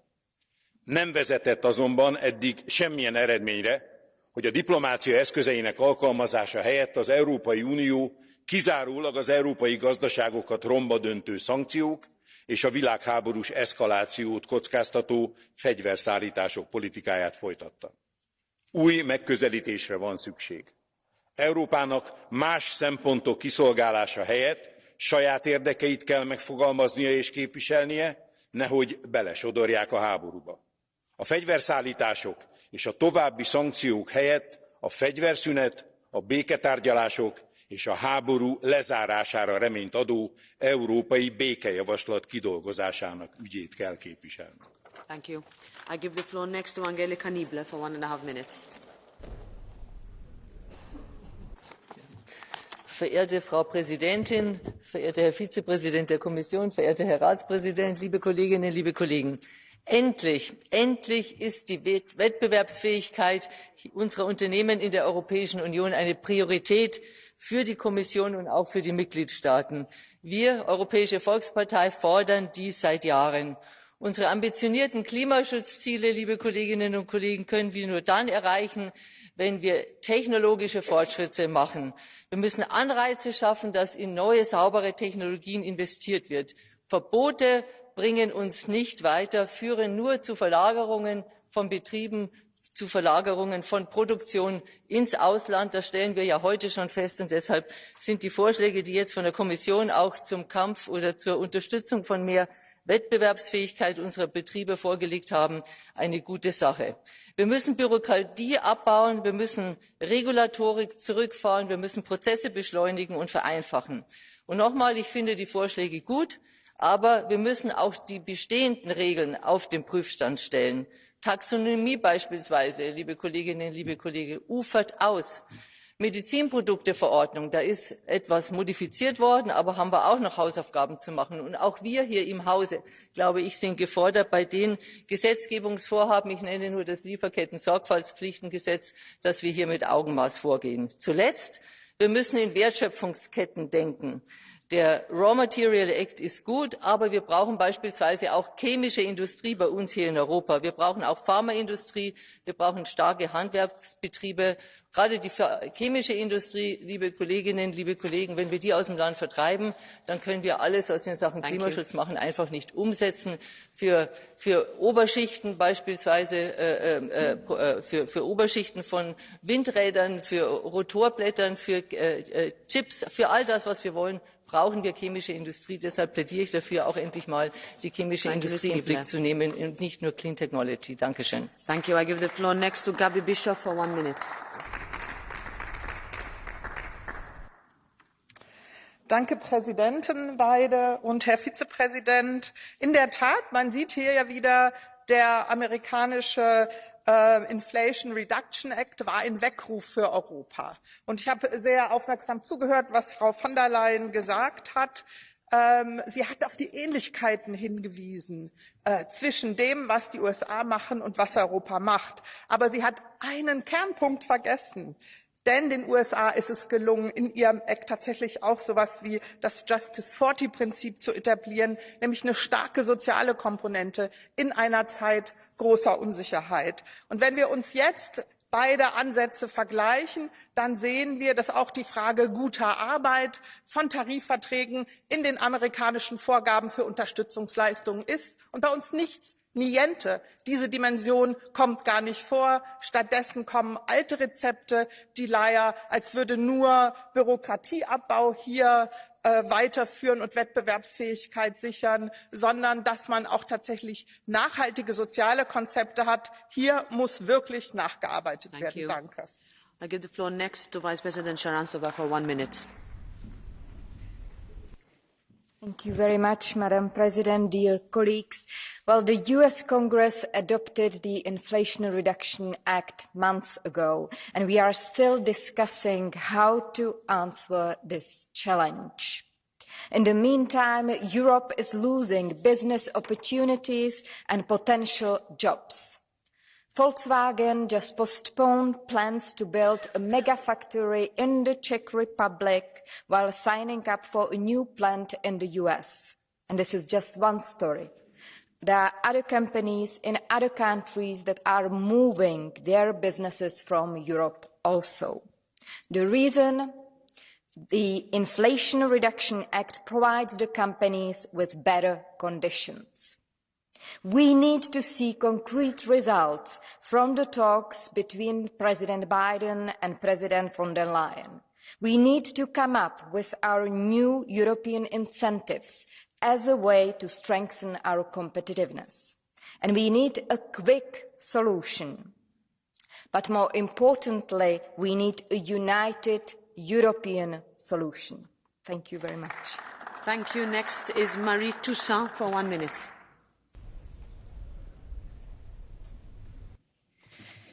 Merci, Monsieur le Président. Vous venez nous parler ici des discussions qui se tiennent actuellement entre les États membres. Seulement, vous ne dites pas un mot sur les femmes afghanes, pas un mot sur les femmes iraniennes qui ne cessent d'être harcelées, pas un mot non plus sur les femmes polonaises et hongroises qui se battent pour leurs droits, alors que nous célébrons tout à l'heure l'anniversaire de la Journée internationale des droits des femmes. Vous ne nous dites pas non plus un mot de vos regrets sur la 60aine de morts que nous avons décomptés dans la Méditerranée, assassinés par notre égoïsme, pas un mot sur les victimes que nous pourrions accueillir du séisme le plus important de l'histoire aux frontières de l'Europe. Madame la présidente de la Commission nous a parlé d'IRA, de sa rencontre avec Joe Biden, sans évoquer le projet Willow, accordé par Joe Biden en Alaska, alors qu'il y a urgence à protéger le climat et l'Arctique. Je vous pose la question. Les souffrances des êtres humains et l'effondrement du vivant vous indiffèrent-ils à ce point? Êtes-vous à ce point possédé par le démon du libéralisme? Dans quel monde vivez-vous? Dans quel monde vivons-nous? À la place, vous nous parlez de libre-échange, de compétitivité, une compétitivité dont Philippe Lamberts a rappelé qu'elle se tenait dans un monde qui était fini. Il faut absolument ouvrir les yeux. Nous n'avons plus le temps d'attendre. Merci. Merci. Next is Robert Ross for 1 minute. Dank u, voorzitter. In de echte wereld kunnen steeds meer mensen de rekening niet betalen. De torenhoge inflatie jaagt mensen de armoede in. Mensen zijn bezig met overleven. Maar de denkwereld van de EU, ik noem het planeet Straatsburg, ziet er heel anders uit. De commissie drukt de ene na de andere dwangwet door. Neem de natuurherstelwet, die de Nederlandse industrie en werkgelegenheid bedreigt. Of neem de nieuwe bouwvoorschriften waarmee huiseigenaren verplicht op kosten worden gejaagd om hun huis timmermansproef te maken. En neem het verbod op de verbrandingsmotor, dat hopelijk geblokkeerd wordt, maar autorijden anders voor miljoenen mensen onbetaalbaar maakt. Allemaal wetten waar niemand om heeft gevraagd. Sterker nog, het maakt de mensen arm en het ontneemt ze de vrijheid en het creëert bureaucratie. Het wordt te veel. Het helpt de mensen niet. Stop met deze klimaatdwang. Stop met het creëren van problemen. Start met het oplossen van problemen. En het belangrijkste, start met het denken vanuit het belang van de mensen. Kortom, collega's, kom van planeet Straatsburg af en keer terug op aarde. Ik dank u wel. Thank you. Next is Harald Wilimski for 1.5 minutes. Danke sehr, Frau Präsidentin, meine sehr geehrten Damen und Herren. Es ist nett, es ist lieb, es ist putzig, wenn Sie da die segensreichen Wirkungen der EU-Maßnahmen auf den Inflation Reduction Act hier bejubeln. Nur Faktum ist, im realen Leben läuft die Inflation völlig aus dem Ruder. In meiner Heimat Österreich beträgt sie offiziell um die 11%, real, wenn man sie auf Basis eines tatsächlichen Warenkorbes berechnen täte, wahrscheinlich Richtung 20%. Die Menschen können sich das Leben in vielen Bereichen nicht mehr leisten. Und das ist natürlich eine direkte Wirkung einer völlig verfehlten Sanktionenpolitik, die nicht den Aggressor Russland trifft, sondern die Europäer, die federführend diese Sanktionen gegenüber Russland verhängen, trifft. Und es ist aus meiner Sicht schon ein bisschen eine Erinnerung an den Film und ewig grüßt das Murmeltier, wie Sie da immer und immer wieder eine völlig verfehlte Haltung in der Frage Russland und Ukraine beschwören. Aus meiner Sicht kann es nur jetzt der richtige Weg sein, hier all das zu sondieren, was zu einer Waffenniederlegung führen kann. Und das bin nicht ich und das sind nicht die bösen rechten Parteien, die Sie hier immer wieder kritisieren. Es sind ganz gewichtige Stimmen, die vom Papst beginnen bis jetzt hin in die Vereinigten Staaten von Amerika, wo dieser Krieg hier in Frage gestellt wird und wo die Menschen versuchen, nach einer Lösung Ausschau zu halten, die Frieden beschert. Daher kann ich nur einmal erneut an Sie appellieren, aufzuhören mit dem Ruf nach schweren und immer schwereren Waffen, nach immer mehr Geld auch in die Ukraine. Dieser Krieg ist ein Krieg, wo Menschen sterben, wo hier in Europa sehr viele darunter zu leiden haben und wo jetzt Ausschau zu halten wäre in eine Richtung, dass Frieden so rasch wie möglich hergestellt werden kann. Vielen Dank. Thank you. The next is Kostas Papadakis for 1 minute.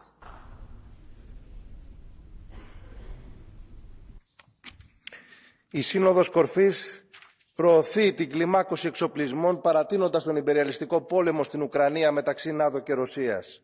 Ευρωπαϊκή Ένωση, κυβέρνηση της Νέας Δημοκρατίας στην Ελλάδα αλλά και με τη στήριξη των άλλων κομμάτων πλειοδοτούν στην εμπλοκή στο μακελιό με βάσεις, όπλα και το λαό να πληρώνει βαρύ λογαριασμό για τα κέρδη των ομίλων. Πανάκριβη ενέργεια, καύσιμα, τρόφιμα, αλλεπάλληλες αυξήσεις επιτοκίων της Ευρωπαϊκής Κεντρικής Τράπεζας και των δόσεων δανείων στο σφυρί λαϊκή κατοικία. Η ευρωνοσιακή κοινή στρατηγική των αστικών κομμάτων απελευθέρωσε, τεμάχισε και παρέδωσε στους ομίλους κάθε στρατηγική σημασίας κλάδο. Από την ενέργεια, τώρα το νερό, το σιδηρόδρομο, παντού οι όμιλοι βγάζουν αμύθιτα πράσινα και ψηφιακά κέρδη με βάση το κόστος-όφελος και ο λαός μετρά βαριές απώλειες όπως των 57 ψυχών στο προδιαγεγραμμένο έγκλημα σύγκρουσης τρένων στην Ελλάδα που δεν πρέπει να συγκαλυφθεί και δεν υπόθηκε κουβέντα εδώ μέσα. Ένοχος το εκμεταλλευτικό σύστημα, η Ευρωπαϊκή Ένωση, κυβερνήσεις του κεφαλαίου και διέξοδος ο οργανωμένος λαϊκός αγώνας για την ανατροπή αυτής της κατάστασης. Στο δρόμο αυτό παλεύει το Κομμουνιστικό Κόμμα της Ελλάδας. I give the floor now to Andrzej Halicki for 1.5 minutes. Szanowna Pani Przewodnicząca, Panie Przewodniczący, nie było w historii Unii Europejskiej okresu tak trudnego, tak złożonego gospodarczo, społecznie, tak dramatycznego, bo przecież u naszych granic mamy wojnę. I te wezwania i decyzje, które podejmujemy dzisiaj, są naprawdę wagi historycznej. Trzeba mieć szacunek za te decyzje, które świadczą o skali pomocy Ukrainie, pomocy także militarnej, integracja energetyczna i te wyzwania, o których mówimy dzisiaj, to są rzeczywiste wyzwania na lata. Ale Rada Europejska, my w Europie mamy jeszcze jedną broń w ręku, bardzo silną broń polityczną, bo Putin boi się silnych i zdeterminowanych. To czas najwyższy na to, by dać perspektywę tym społeczeństwom, które chcą żyć w pokoju i rozwijać się tak jak my. Dlatego proces akcesyjny powinien się rozpocząć formalnie w tym roku i Rada Europejska powinna potwierdzić i przygotować profesjonalnie ten proces. To sygnał dla Putina, że Europa jest zdeterminowana, silna i słowo enlargement, słowo rozszerzenie, to nie jest słowo, którego się obawiamy. Tak, to jest cel. Europa musi być większa, silniejsza, bardziej zintegrowana, bo tylko wtedy wygramy także konkurencyjność. Wtedy, kiedy będziemy razem zjednoczeni i silni potwierdzali ten właśnie kierunek rozwoju Europy. I o to apeluję dzisiaj z tej mównicy. Dziękuję. Thank you, Mr. Halicki. Next is Pedro Marques for 1 minute.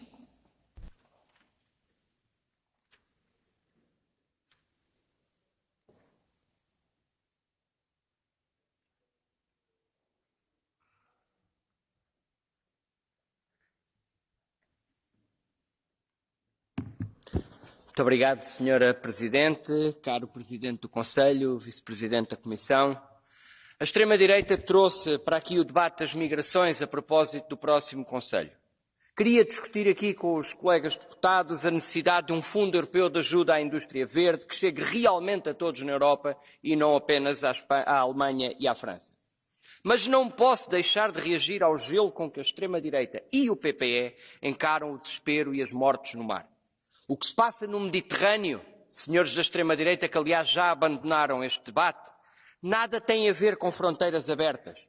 Tem a ver com o mar aberto, isso sim, onde milhares perdem a vida para fugir à fome, à guerra, à perseguição religiosa e de outras ordens. Homens, mulheres e crianças indefesas perdem a vida nas mãos dos traficantes e nas ondas de um mar inclemente, a que só se atiram por desespero, enquanto que os que querem ajudar são barrados pela insensibilidade de regras que nunca mais se reformam e pelo coração gelado de um governo que já quis recusar a ajuda nos seus portos, que quis criminalizar o trabalho solidário dos que querem salvar vidas. Senhora Meloni e Sr. Berlusconi não passarão. E Sr. Weber, acabem com esta aliança desgraçada do vosso partido com a extrema-direita antes que vos gelem definitivamente os corações. I give the floor next to Vice President Beer for 1 minute.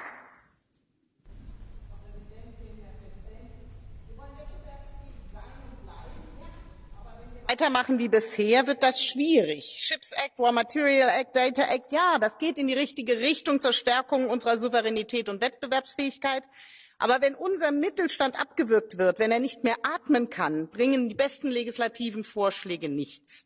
Der Mittelstand, er ist unser Rückgrat unserer Wirtschaft. Damit das so bleibt, müssen wir Finanz- und Innovationshürden abbauen. Es geht also um Innovation und Planungssicherheit, eben nicht immer mehr Subventionen und immer mehr Verbote hervorkramen.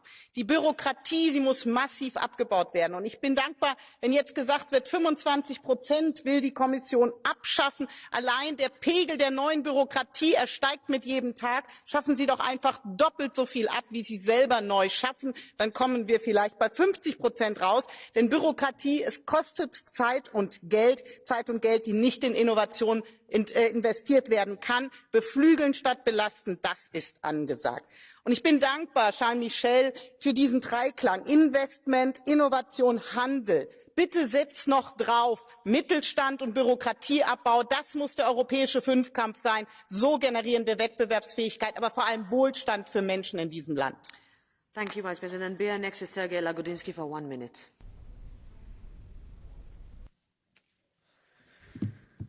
Im Mittelpunkt der Ratssitzung stand, wie seit Monaten schon, die Krise, der Krieg, der menschenverachtende Angriff Russlands auf die Ukraine.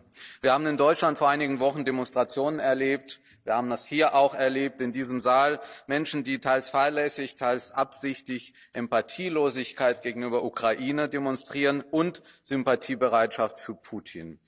Viele von diesen Menschen, auch hier im Saal, werfen uns vor, Friedensbemühungen boykottieren zu wollen. Denen empfehle ich, die Schlussfolgerungen des Rates zu lesen. Dort steht doch ausdrücklich drin, dass wir als EU Friedensbemühungen unterstützen, dass wir den Friedensplan von Zelensky unterstützen. Da steht sogar, dass wir zu einem Friedensgipfel bereit sind. Was Ihnen nicht passt, ist was anderes. Klar ist für uns alle, dass wir Frieden nicht auf Kosten des Angriffsopfers, sondern für Angriffsopfer erreichen wollen. Und das ist das, was uns wichtig ist. Der Wille in diesem Haus, Ukraine zu unterstützen, bleibt ungebrochen. Und neben Friedensbemühungen sind Unterstützenbemühungen und Unterstützenbereitschaft für uns außer Frage. Das ist das Wichtigste an diesem Gipfel. Thank you, Mr. Lagodinsky. Next is Mislav Kolakušić for 1 minute. U ratu u Ukrajini ubijene su stotine tisuća ljudi. Ne desetine tisuća, nego stotine tisuća ljudi. Slanje zastarjelog oružja i vojnog otpada Ukrajini vodi kraju rata, jednako kao i 12. krug sankcija Rusiji.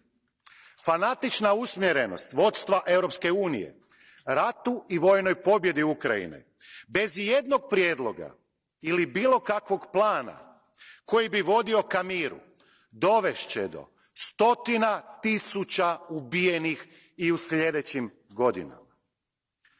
Moj prijedlog je da vodstvo Europske unije zamijenimo umjetnom inteligencijom, jer gore od ovoga ne može biti. Hvala. Thank you. I give the floor next to Ioan Rareș Bogdan for 1.5 minutes. Excelențele voastre, nu faceți din draba fermierilor români un al doilea Schengen refuzat pe nedrept pentru România. Consiliul din 23-24 martie este obligat să decidă plata unor compensații pentru fermierii care au pierdut enorm după declanșarea invaziei Rusiei în Ucraina. Producătorii români au calculat o pierdere de peste 200 de milioane de euro, dar mai sunt și Polonia, Slovacia, Ungaria, Cehia și Bulgaria. Ajutorul acordat de Uniunea Ucrainei de la începutul războiului trebuie să continue. Trebuie să sprijinim în continuare și mai mult lupta ucrainenilor de a scoate țara de sub amenințarea unui tiran. Ei mor să ne apere și pe noi, iar dacă Ucraina cade, nu suntem în siguranță. Dar Uniunea nu îi poate lăsa pe niciunii din cetățenii ei în abandon, adică nici pe fermierii români. Trebuie să găsiți o soluție. Fermierii români o așteaptă și au dreptul la ea. Și până la urmă, competitivitatea nu înseamnă și cereale de calitate în Europa. Sunt aceiași români jigniți cumplit atunci când li s-a refuzat accesul deplin în Schengen. Am atras atenția că dacă instituțiile europene alimentează prin decizii greșite nemulțumirile populației, valul de euroscepticism va crește, iar extremiștii vor exulta. Acum 8 ani, românii erau cei mai eurooptimiști, adică 68%, când media europeană era de 54%. Acum, post-decizie complet nedreaptă pe extinderea Schengen în decembrie, au devenit cei mai europesimiști, 46% față de media europeană, care este de 62%. Este o tendință care a început în timpul pandemiei, când România a fost teren de joacă al dezinformării rusești și a explodat post-decizie Schengen din luna decembrie. Excelențele voastre, nu abandonați România. Suntem un stat cheie pentru apărarea frontierei NATO și UE. Thank you, Mr. Bogdan. Next is Dan Nica for 1 minute.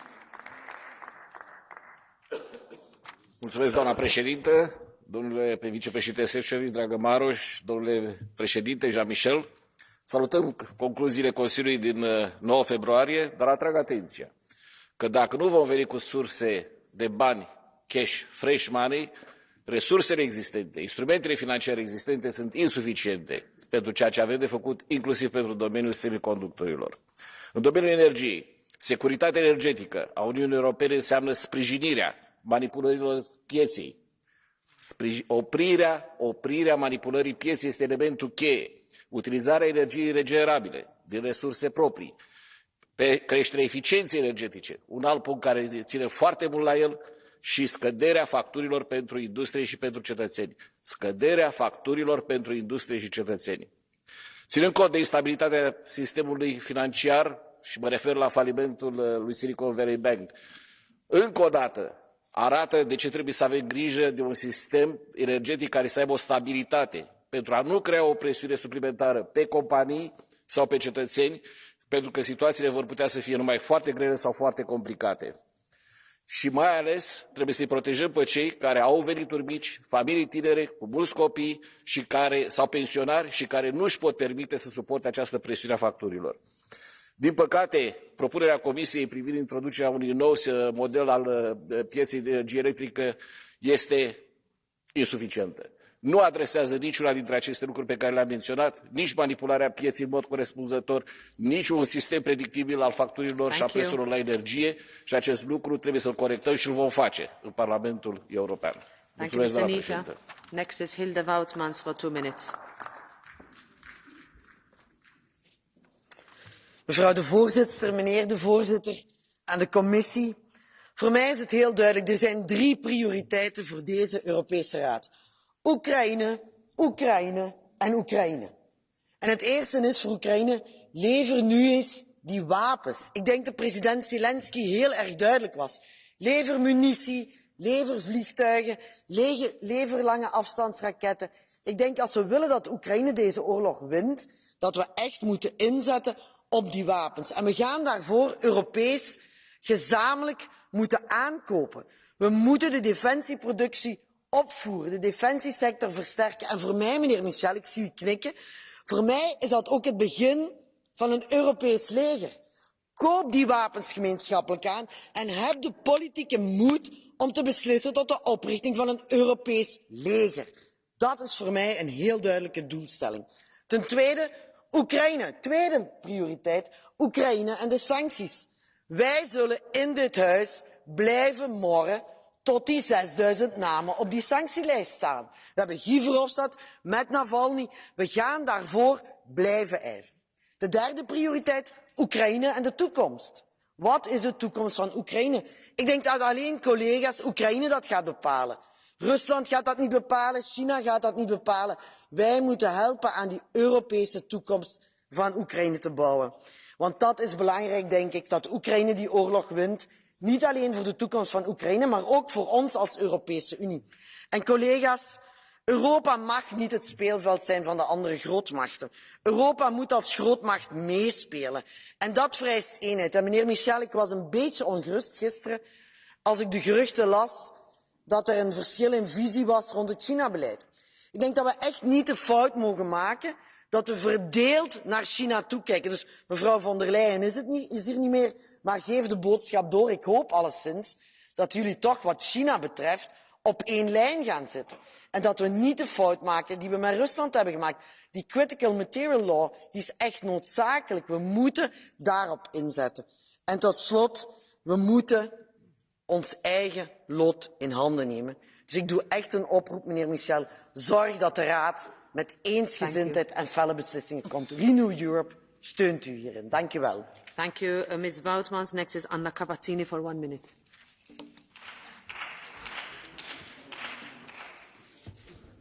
Yeah, dear colleagues, the global net zero race is on. And for the EU to lead it, we need to speed up the Green Deal. Clear and predictable rules, as well as adequate financing, are key to boost the transition of our industry. And two things I find crucial in this debate. We also need to create a market for our green products, and that is why I very much welcome the Commission's proposal on green procurement in the Net Zero Industry Act. Public procurement is 14% of our GDP, and we must use this huge leverage to support our companies who want to embark on the green transition. And secondly, and a lot of people mentioned it today, we need to protect our main asset, the single market.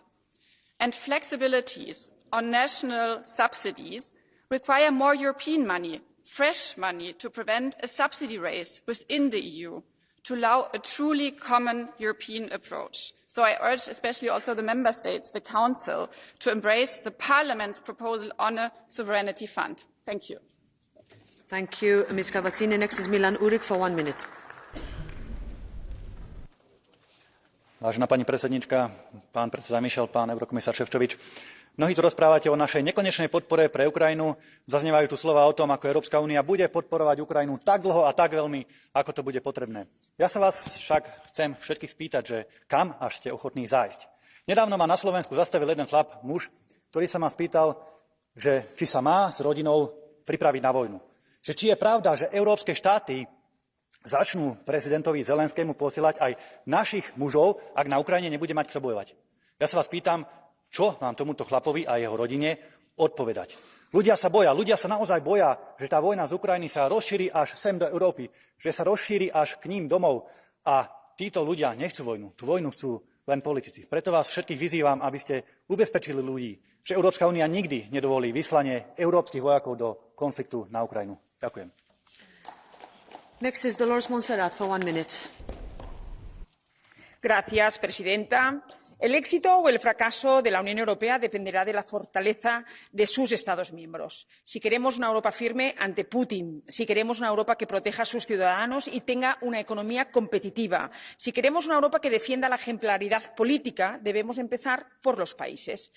Mientras aquí hablamos de unidad de apoyo a Ucrania, en España una parte del Gobierno se enfrenta a la otra por el envío de armas a Ucrania. Mientras aquí pedimos proteger a las mujeres, en España el Gobierno aprueba una ley que excarcela a violadores. Mientras en Bruselas pedimos luchar contra la corrupción y que no se desvíe ni un solo euro público europeo, el Gobierno de España abarata el delito contra la corrupción. Mientras en Bruselas pedimos ejecutar los fondos Next Generation, el Gobierno de España es incapaz de que lleguen a la economía real. Y mientras se pide volver aquí al Pacto de Estabilidad, el Gobierno de España dispara la deuda y derrocha en estructura de gobierno. Europa no puede permitirse gobiernos débiles, enfrentados e incompetentes. España es un gran país, pero con un mal gobierno que no está a la altura. Exijan unidad, pero también responsabilidad. Muchas gracias. Next is de Mose for 1 minute. Tak, fru formand. Konkurrencen om de grønne arbejdspladser er spidset til. Inflation Reduction Act i USA, solceller og bilbatteriproduktion i Kina er blot nogle få eksempler. EU's grønne førertrøje er udfordret både fra øst og fra vest. Både fordi flere lande har fået øjnene op på de klimamæssige udfordringer, vi står i, det er godt, men også fordi det faktisk er blevet en god business case.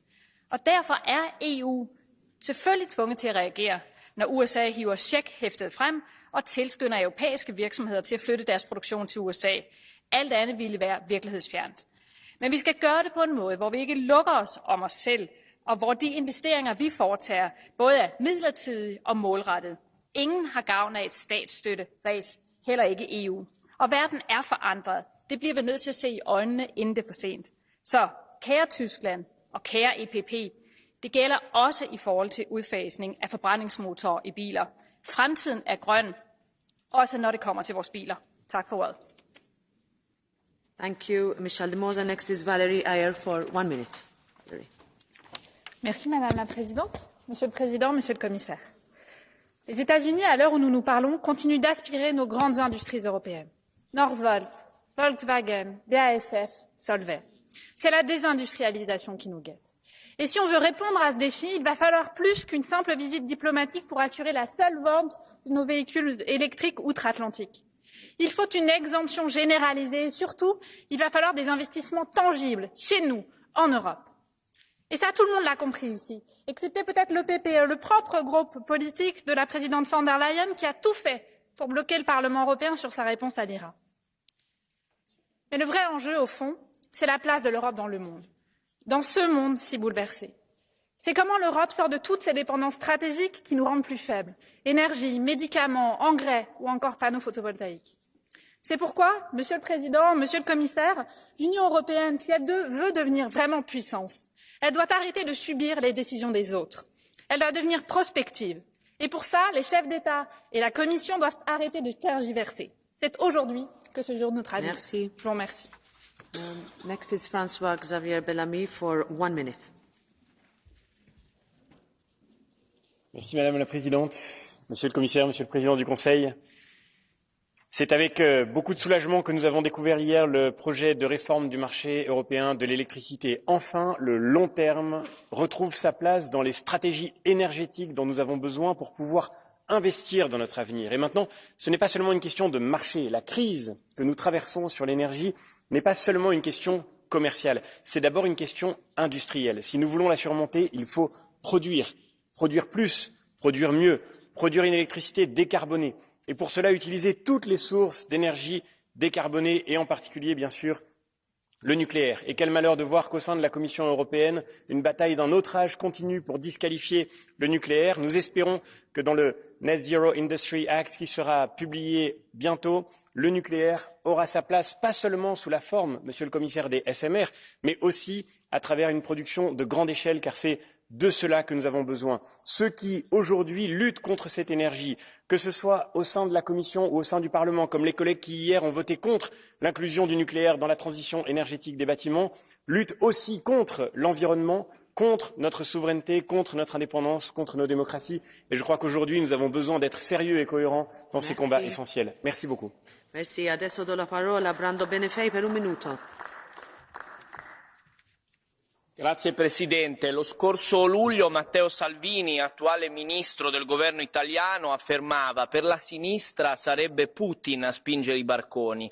Oggi invece sono proprio i ministri della destra al governo ad additare la Wagner, le milizie mercenarie di Putin, protagoniste di orribili crimini in Ucraina, come responsabili dei recenti arrivi. Siamo alle comiche, diceva Salvini, forse prevedeva il futuro. Esseri umani nel frattempo muoiono sulle nostre coste, colpevolizzati dalle parole indegne del ministro Piantedosi, che definisce genitori irresponsabili chi fugge dalla disperazione. Che dire, mi vergogno io per lui. Ma ora serve la politica, quella buona, quella che cambia le cose. Serve che il Consiglio europeo agisca cambiando il patto sulla migrazione, con canali legali e sicuri, con un nuovo sistema europeo di soccorso e ricerca in mare. Restiamo umani. Grazie. Grazie, onorevole Benefei. Next is Ludek Niedermayer for 1 minute. Thank you very much, Madam. I am grateful that we are talking about the economy after some time because it's a very important topic. So let me make two takes. The first, I don't believe that the economy should be run by subsidies or by state aid. This should be used very carefully, and we are in a stage that we are considering. We should not forget that driving force should be competition and competitiveness, together with transparent and simple rules. The second, we should not forget when comparing with the US that we pay high cost for our policy being fragmented. Where the US is taking one policy that is valid across the EU, we have very often 20 different fragmented policies. The second point, I want to remind us that we are struggling with very high inflation. And high inflation is boosted by expansionary fiscal policy. We should more discuss about correction of the fiscal policy and about introduction of much more better fiscal rule across the EU. Thank you. Thank you, Mr. Niedermayer. Next is Javier Moreno Sánchez for 1 minute. Gracias, Presidenta, querido Vicepresidente, Presidente del Consejo. Señora Montserrat, ya sé que hace mucho frío en la oposición, pero no creo que las mentiras aporten mucho al debate de hoy. Dicho esto, señorías, aunque estemos llegando al final del invierno, muchas familias y empresas, y especialmente las pymes, siguen padeciendo las consecuencias de la crisis provocada por la guerra de Putin. Pese a que hemos podido evitar la carencia energética este invierno, la pobreza y la precariedad energética siguen siendo una realidad que tenemos que superar. Para ello, necesitamos ya una política energética europea a medio y largo plazo que apueste por la diversificación geopolítica del suministro de energías limpias y asequibles. Una de las claves para ello reside en la reforma del mercado eléctrico europeo. Por eso espero que las propuestas de la vicepresidenta española, Teresa Rivera, lleguen a buen puerto bajo presidencia española y cuento con el apoyo del Partido Popular Europeo. Por otra parte, es necesario el despliegue de las renovables y el hidrógeno verde, elementos clave para conseguir una transición ecológica justa que necesitamos tanto la humanidad como el planeta. Señorías, vienen buenos tiempos. Aprovechemos para consolidar una verdadera política energética común. Muchas gracias. Very much, Mr. Moreno Sanchez, and now we will have 5 minutes for catch the eye. I have many requests, but I will give one person from each political group, starting with Sean Kelly and then Margarita Marquez. This mandate thus far has been marked by our commitment to climate change, which is good. So we have net zero emissions, we have Fit for 55, we have the Green Deal, etc. But that also has led to headlines across Europe saying the EU is forcing us to do this and forcing us to do that. Now I would like to see the rest of this mandate being dedicated to highlighting the supports we can give to Member States and businesses in dealing with this challenge, so that the headlines would be the EU is helping us to reach our climate goals and at the same time maintaining or improving our competitiveness. That's absolutely vital from now on, to change the narrative. And also, of course, I'm wondering what has happened to Invest EU. In the last mandate, known as the Juncker Fund, it was hugely successful in generating finance and jobs, etc. We hear nothing about it now. We need to hear more about these instruments so people can see that the EU is supporting them in reaching the climate change goals. Thank you, Mr. Kelly. And then Emma Wiesner.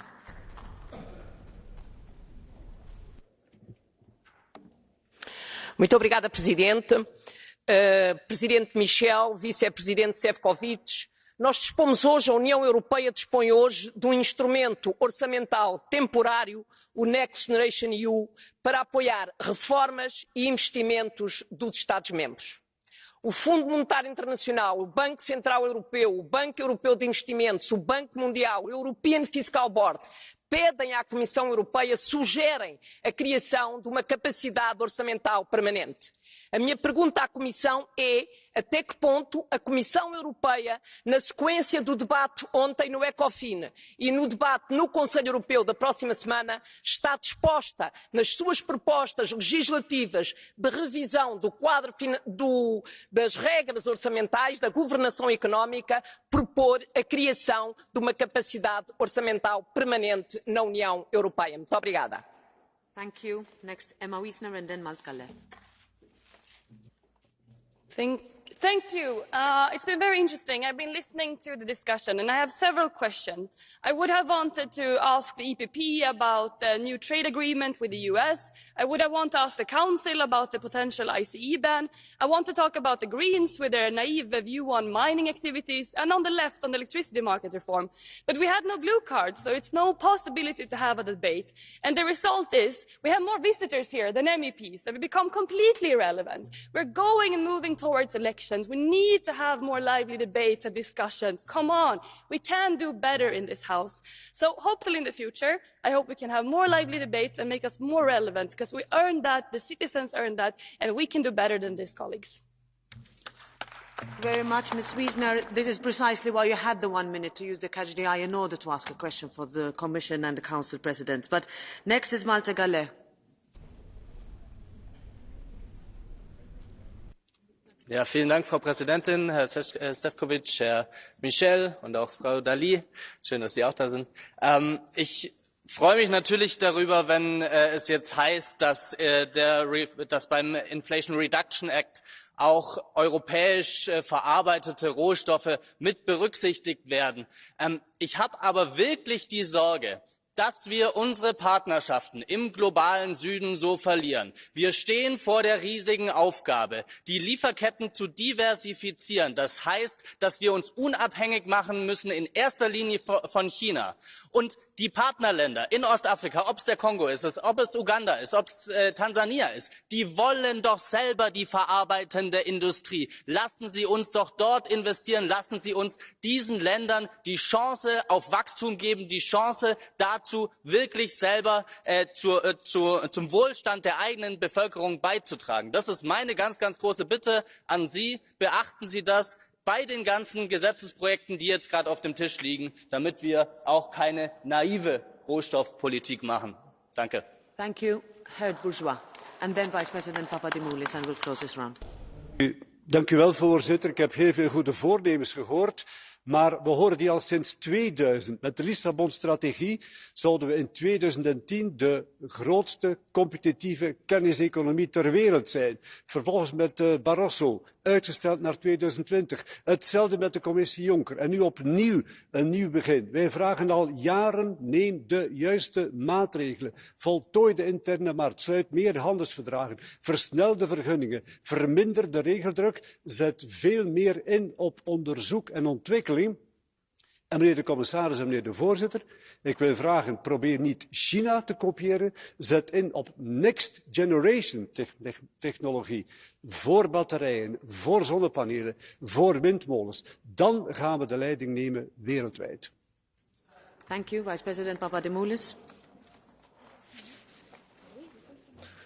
Ευχαριστώ κυρία Πρόεδρε. Κύριε Μισελ, για να αντιμετωπίσουμε τις προκλήσεις των καιρών, όπως και εσείς κύριοι της Κομισιόν, χρειαζόμαστε ένα πιο ισχυρό κοινοτικό προϋπολογισμό. Οι στόχοι που θέτετε και οι υποσχέσεις που δίνετε δεν μπορούν να υλοποιηθούν με έναν προϋπολογισμό της τάξης του 1% του ευρωπαϊκού ΑΕΠ. Και κύριε Μισελ, χρειαζόμαστε και ένα συμβούλιο που να μην παραλύει διαρκώς, αναζητώντας την ομοφωνία, όταν το Ευρωκοινοβούλιο ζητά να αυξηθούν τα θέματα που αποφασίζονται με αυξημένη πλειοψηφία. Χρειαζόμαστε περισσότερα χρήματα και για την τεχνολογία και για ισχυρότερη βιομηχανία στην Ευρωπαϊκή Ένωση, αλλά και για τη μείωση των κοινωνικών ανισοτήτων που έχουν αυξηθεί επικίνδυνα και για την υλοποίηση της Πράσινης Συμφωνίας που πρέπει να εφαρμοστεί και να μην υπονομευθεί. Και επειδή η Ευρωπαϊκή Ένωση είναι ένα project δημοκρατίας και ειρήνης, χρειαζόμαστε και περισσότερες πρωτοβουλίες για το σεβασμό του κράτους δικαίου και για να τερματιστεί επιτέλους ο πόλεμος στην Ουκρανία. Σας ευχαριστώ. Thank you, Vice President Papadimoulis, and now I give the floor to Vice President Šefčovič to answer the questions and conclude before the President, Michel. Thank you very much, Madam President. Mr. President of the European Council, honourable members, I think that this debate has very clearly proven that the race for the global leadership in net zero clean tech industry is very much on. And I agree with Mr. Lamberts that the European economy is and will always be based on high value added. Therefore, we have developed the concept of competitive sustainability. And I really would like to thank this House for the support of the battery regulation, where we place this concept for the first time in a full practice. Each battery placed on the EU market will have a QR code telling us exactly what is the carbon footprint, where the critical raw materials came from, have they been ethically sourced, and of course, what is the warranty for the recycling. And I think that thanks to this approach, we have over the last 5 years got more than 180 billion euros of investment into this sector, with 160 industrial projects and more than 30 gigafactories which are being built in Europe despite of all global competition. And of course, I totally agree with all of you that these investments must continue. So I would like to also reassure Madam Charanzová that we are in a close contact with the industry. and the proposals you heard this morning from the President of the European Commission on the fast permitting, on granting better access to public and private finance, to have forward-looking critical raw materials act, as Mr. Gale was suggesting, to make sure that we will use the new approach to the state aid and work with the green procurement, as Madam Cavazzini was referring to, and develop the concept how to use the tax breaks and simplify our procedures are exactly the responses the industry was expecting from us. So what I want to say is that this is what was proposed by our industrial leaders, and this is what we are going to deliver.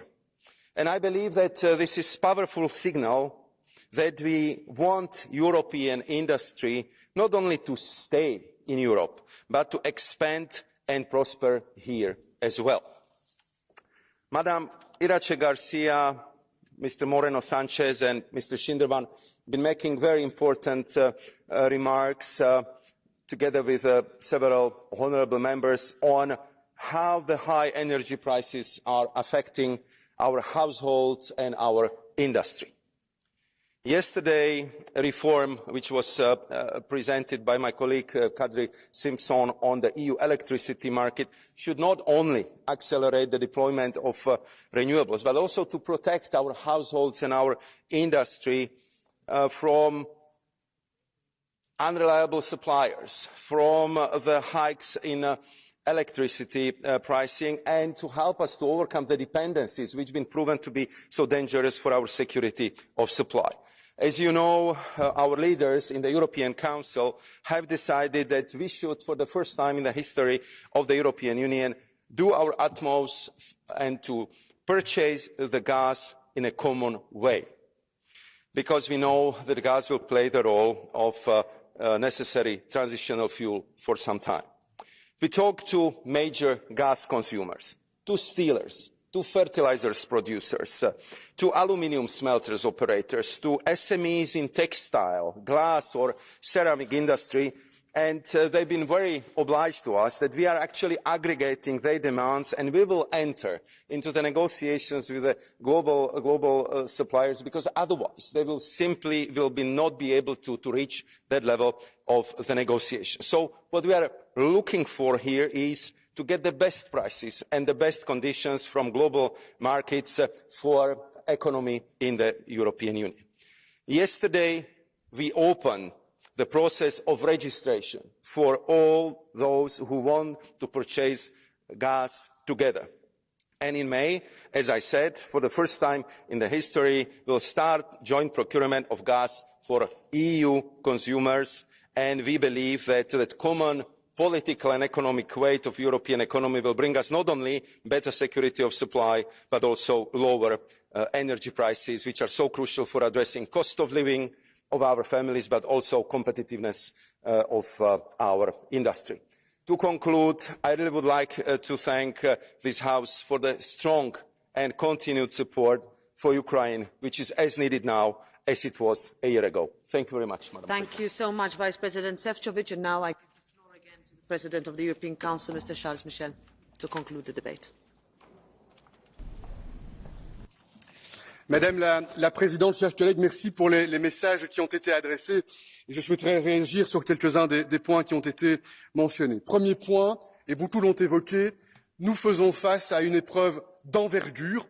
Après le tumulte causé par le Brexit, par le Covid, après la prise de conscience de la nécessité d'être engagé sur le terrain climatique, sur le terrain digital, nous faisons face à une guerre sur le continent européen.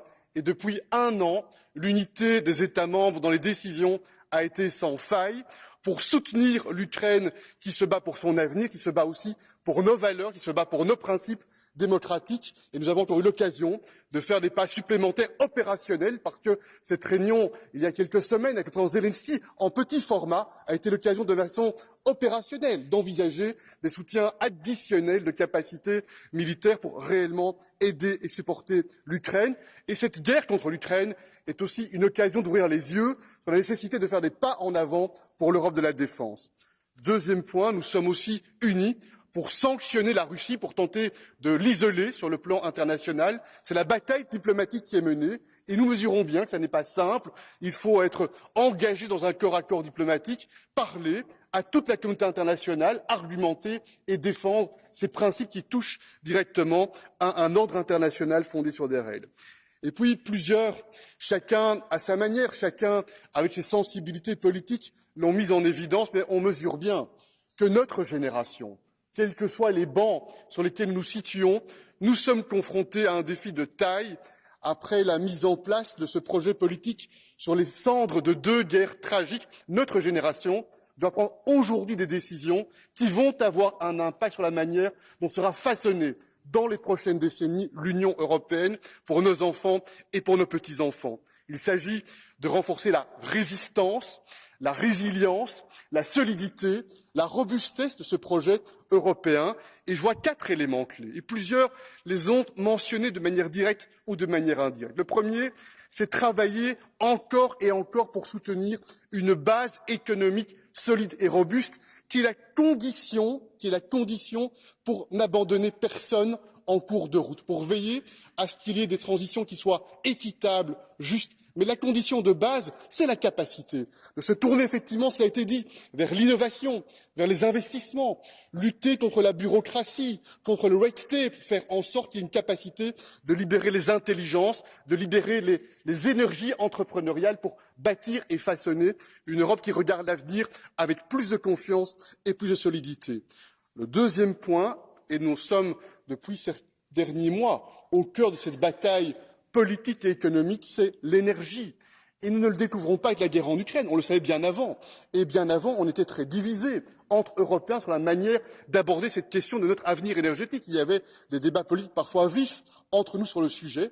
Cela me frappe de constater en quelques mois le bond en avant dans la convergence politique pour aller vers davantage d'européanisation de la question énergétique. C'est exactement le travail qui est mené avec le Conseil européen, avec la Commission. Le Parlement européen a toute sa place sur le sujet. Qui imaginait, il y a 2 ou 3 ans, qu'on parlerait aujourd'hui de plateformes d'achat communs sur le plan énergétique? Qui imaginerait qu'on serait dans un moment où on accélérerait à ce point cette ambition de développer le renouvelable pour plus d'indépendance, pour plus de souveraineté, et d'avoir ces débats sur les différentes technologies qui sont nécessaires afin demain de disposer des capacités qui sont utiles pour protéger la compétitivité, pour protéger la prospérité, notre capacité de soutenir les familles partout en Europe.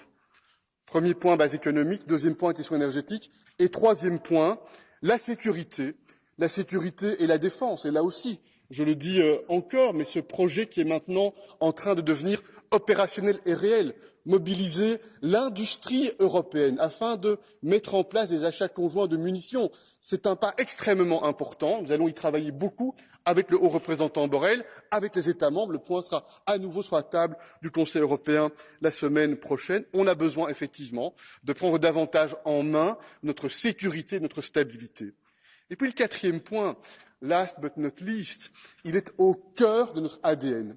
Il est au cœur de qui nous sommes comme Européens, parce que notre réalité a été forgée dans une histoire qui a été tragique, qui a été brutale au siècle passé. C'est la dignité de chaque être humain. Ce sont les libertés fondamentales. C'est cette idée que nous avons une responsabilité particulière pour porter partout dans le monde cette conviction qui touche à la dignité sincère. Et donc je suis très fier, moi, comme représentant européen, avec l'ensemble des États membres, que l'Union européenne soit de loin le premier sponsor du multilatéralisme, soit le premier sponsor des efforts, dans le cas des Nations unies par exemple, pour faire reculer les discriminations, les injustices, les appauvrissements. Et je suis très fier que cette question de l'égalité entre les femmes et les hommes soit au cœur de notre projet. Il y aura dans quelques instants une cérémonie extrêmement importante. Le Conseil est résolument du côté des femmes en Iran et en Afghanistan qui se lèvent courageusement pour leur dignité. Enfin, il y a un point qui est essentiel, c'est la question de la place de l'Europe dans le monde. Cela a été dit très justement par quelques-uns d'entre vous. Et il y a une question qui se pose à nous pour les prochaines décennies.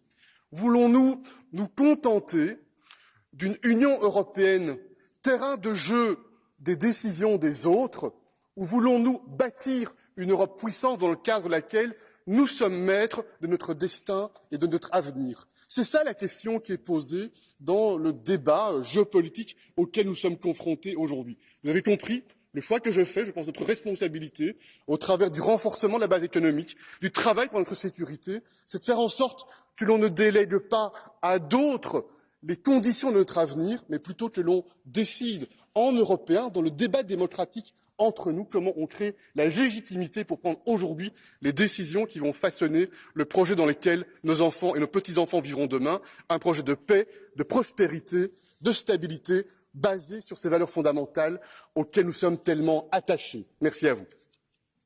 Merci beaucoup, Monsieur le Président. Merci, Charles. This debate is now closed and we will go straight to the next point on our agenda. Before that, one announcement in relation to the decision by several committees to enter into interinstitutional negotiations pursuant to Rule 71, paragraph 1, announced at the opening of the sitting last Monday.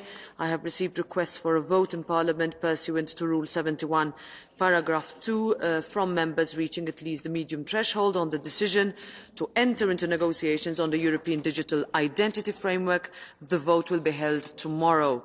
Regarding the other decisions, I have received no request for a vote and therefore the committees may therefore start the negotiations. Now, we move to the next item of this morning, an important one. I am very pleased, dear members and dear colleagues, to welcome you to this year's celebration of International Women's Day. We have a packed and very well prepared programme and I would like to ask you, dear colleagues, to welcome a number of guests, special guests that we have brought together. Before that, we will start with a round of political group speakers, starting with our colleague Francis Fitzgerald for the EPP Group for 2 minutes.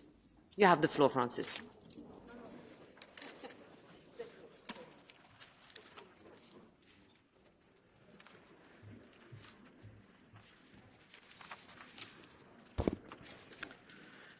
Good morning, colleagues. Thank you, Presidents Ursula von der Leyen and President Metsola for holding this important event today. Women with ambition change the world. They are the change makers, the innovators, the pioneers, the trailblazers. Yet ambition and drive can only take a woman so far if she does not have access to the tools she needs to succeed, the tools to make that change. Our green and digital future must be inclusive of women. If these transitions are not inclusive of women, not only will the benefits miss half the population, but the population will miss out on half of all potential innovation. We have so much to do on equality, but let me focus on digital. To quote Professor Karen Spark-Jones with respect, computing is too important to be left to men. Yet we know that the gender divide exists and is in fact growing while technology races ahead. I've just returned from the UN conference, which looked at tech, AI, and the future of these industries, and the 78% of jobs that will be created in our future will be in these areas. We have to make sure that young girls and women benefit from this technological extraordinary time of change. It is critical. We have a small window of opportunity to prevent systemic inequalities being replicated in the digital world. How dreadful to think that actually the inequalities we have now will be replicated once again. Surely it's time to make sure they are not replicated and that we correct these inequalities now, that we take away those stereotypes that young girls, young women still face with the lower numbers in STEM at present. If we are to foster the Marie Curies, the Ade Lovelaces, the Margaret Hamiltons, the Samantha Cristoforettis and Shirin Ebadis of tomorrow, we must work to close the digital gender divide, both in Europe and across the world today. It is about dealing with all of those inequalities we speak about here endlessly. Whether we are talking about representation, only 26.6% of women in parliaments worldwide, the extraordinary violence destroying women's life, all of these inequalities need to be dealt with now if we are to face the future with confidence. Let us make sure we are supporting and empowering those who will build our world of tomorrow. Thank you. Thank you very much, Ms. Fitzgerald. And now I invite, on behalf of the S&D Group, its President Irache García Pérez to take the floor.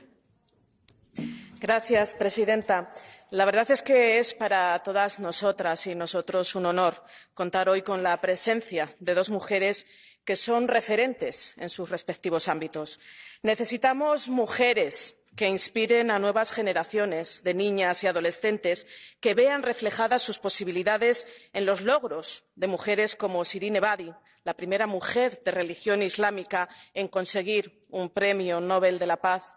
La señora Ebadi fue la primera mujer iraní en acceder a la presidencia de un tribunal en 1975 y tras muchos problemas y trabas que se le pusieron, nunca se ha rendido y ha seguido luchando. Consiguió ejercer como abogada y se centró en defender a los más débiles, los presos políticos y en especial mujeres y niños.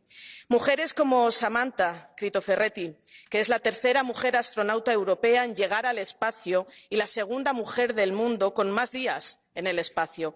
Ha habido muy pocas mujeres astronautas, pero con el ejemplo de la señora Critoferretti, muchas niñas se darán cuenta que es posible abrirse camino en un mundo de hombres y romper el techo de cristal.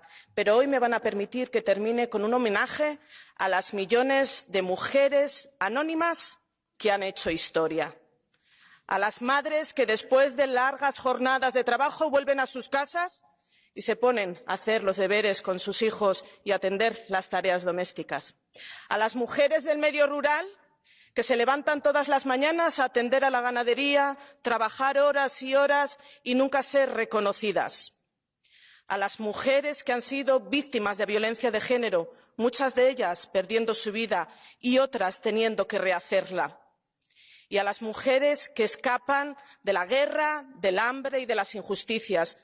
Las mujeres refugiadas. He tenido la oportunidad de estar la pasada semana en Grecia en un centro de mujeres refugiadas, valientes, con mucho sufrimiento, pero también valientes y decididas a seguir trabajando por un mejor futuro. Somos afortunadas las mujeres europeas de vivir en un espacio donde tenemos reconocidos nuestros derechos, a pesar de tener que seguir trabajando y luchando por no dar marcha atrás. Pero no olvidemos a todas aquellas que están fuera de Europa y que siguen necesitando nuestra solidaridad y nuestro apoyo. Muchas gracias. Thank you very much, Ms. García Pérez. Next, on behalf of the Renew Group, I give the floor to María Soraya Rodríguez Ramos.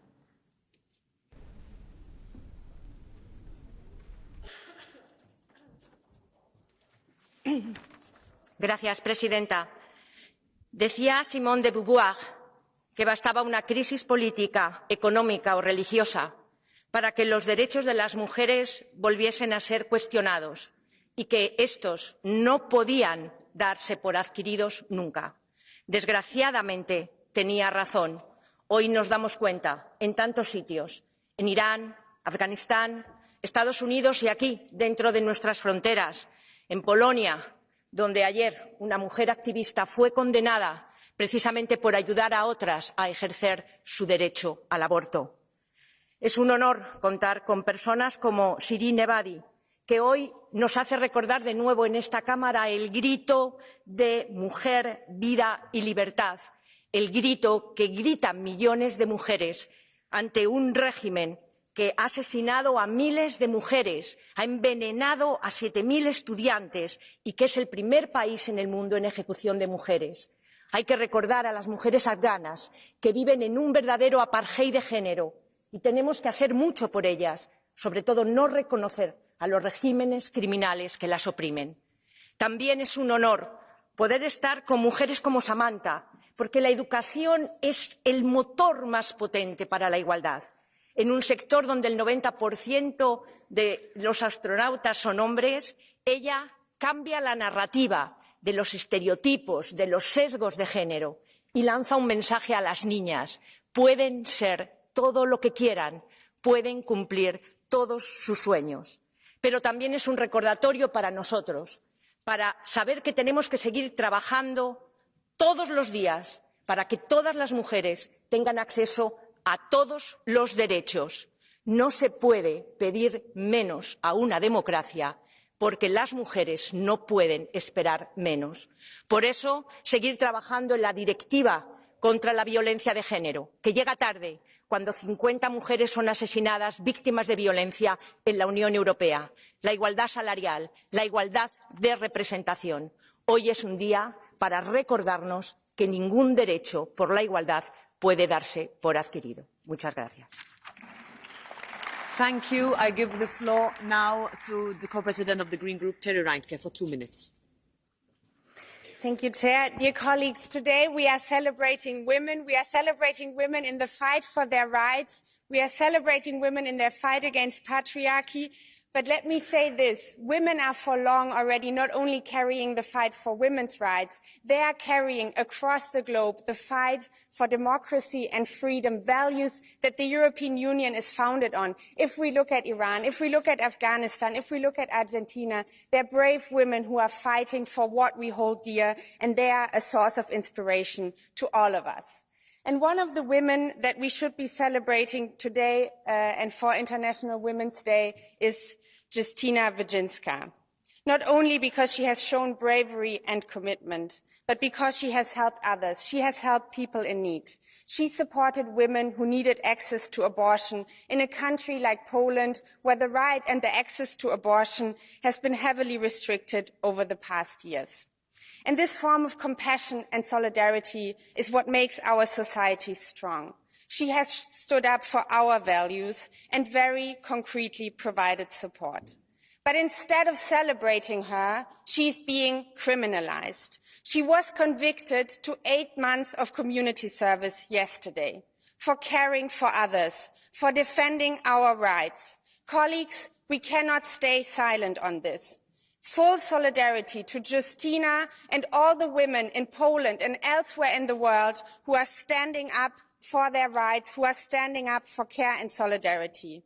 I do not want to live in a Europe where women who are helping other women are being criminalized. So let us take this day and let us take action together. Let us put the right to abortion into the EU Charter on Fundamental Rights. Women in Europe deserve it. Let us be a beacon of hope and inspiration for all women across the globe. Thank you. Thank you, Ms. Reintke. I give the floor now on behalf of the ECR Group to Asita Kanko. Thank you, Madam President. Dear colleagues, I am very grateful to be a woman. I must have done something nice and great in a past life. That's what Dr. Maya Angelou said, and I totally agree with her. Especially being a Western woman is really good. I can say that because I know what other kind of lives are. We all know what is happening in Iran. We all know what is happening in so many countries where women and girls are blocked, are mistreated and prevented, barred from school, prevented from achieving their full potential. In Kenya, for example, girls have to give their body, they have to have sex in exchange of clean water. When you think of these girls and you know that they have to fetch water every day for their families, doesn't it make you shiver? Yes, we have a good life in Europe. We have a better life here, but is it good enough?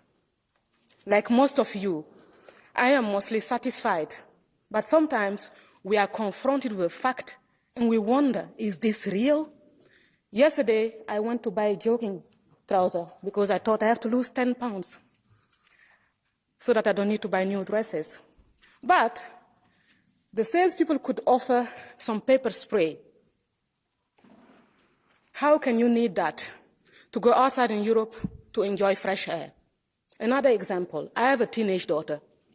She cries and lays down on the ground because of menstruation pain. We were able to go to the moon. Why didn't we solve such a problem with science?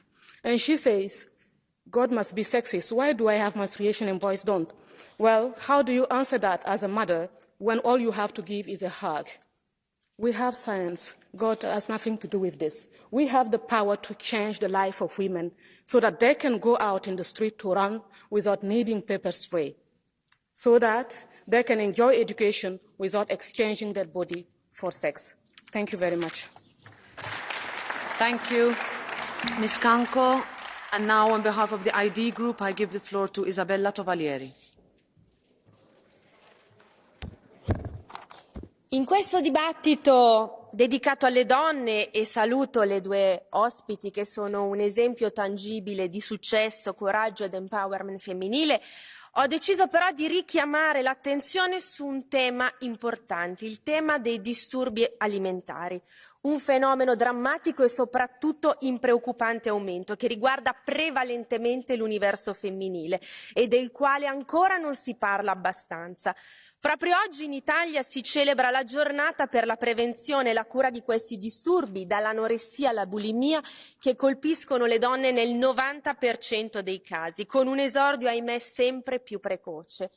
I cambiamenti marcati del corpo e dell'adolescenza, uniti all'azione sempre più pervasiva e incontrollata dei social media che propongono modelli di magrezza e di successo sempre più estremi, possono disorientare le nostre ragazze più fragili. Quella di oggi è dunque una ricorrenza istituita non per iniziativa di una donna, bensì di un uomo, a dimostrazione che questo è un tema che riguarda tutti, genitori, educatori, medici, psicologi, associazioni, ma anche mondo della politica e delle istituzioni. Quest'uomo coraggioso è Stefano Tavilla, padre di Giulia affetta da bulimia nervosa e strappata alla vita proprio a 17 anni il 15 marzo del 2011. Da quel giorno questo padre, insieme a 60 associazioni, porta questo fiocchetto lilla in tutta Italia, non solo per fare opera di informazione, ma anche per combattere i pregiudizi, chiedere cure accessibili, creare una rete di supporto a tutte quelle persone e famiglie che condividono questo dramma. E noi siamo al suo fianco idealmente e concretamente. Per questo oggi sollecitiamo quest'Aula a che mantenga alta la guardia su questo fenomeno e in previsione della giornata internazionale contro i disturbi alimentari che cadrà il prossimo 2 giugno, chiediamo che sia organizzata una settimana di iniziative su questo tema, perché quello che è successo a Giulia e accade oggi mentre vi sto parlando ora a moltissime ragazze in Europa non accada più. Grazie. Grazie. I give the floor now to the co-president of the Left Group, Manon Aubry.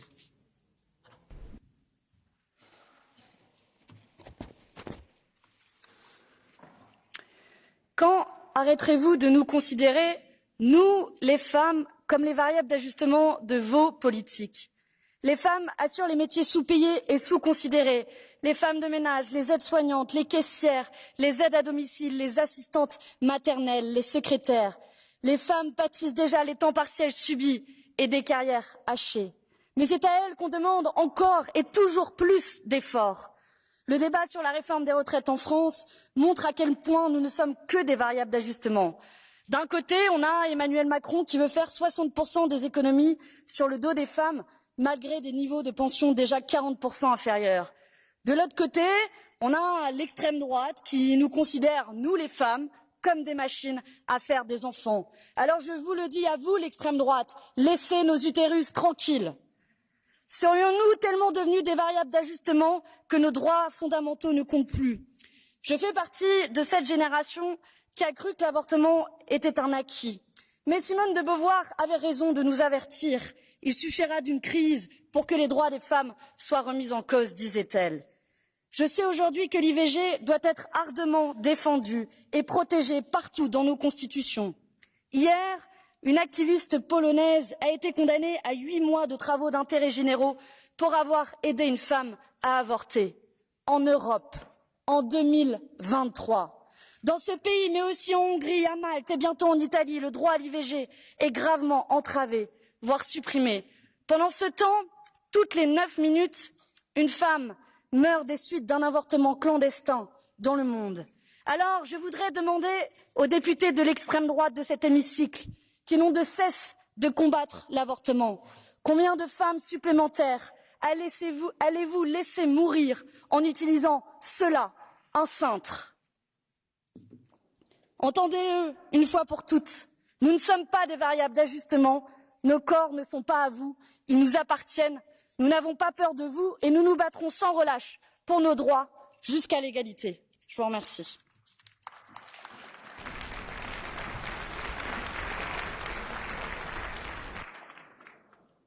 Thank you very much. I will now welcome our guests.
Dr. Shirin Ebadi, Commander Samantha Cristoforetti, President Michel, President von der Leyen, Commissioners, Madam Ombudswoman, dear members, thank you for being with us here in the House of European Democracy. Before we hear the speeches of today, I would like to invite all of you to turn your attention to the screens to watch a short video in celebration of International Women's Day.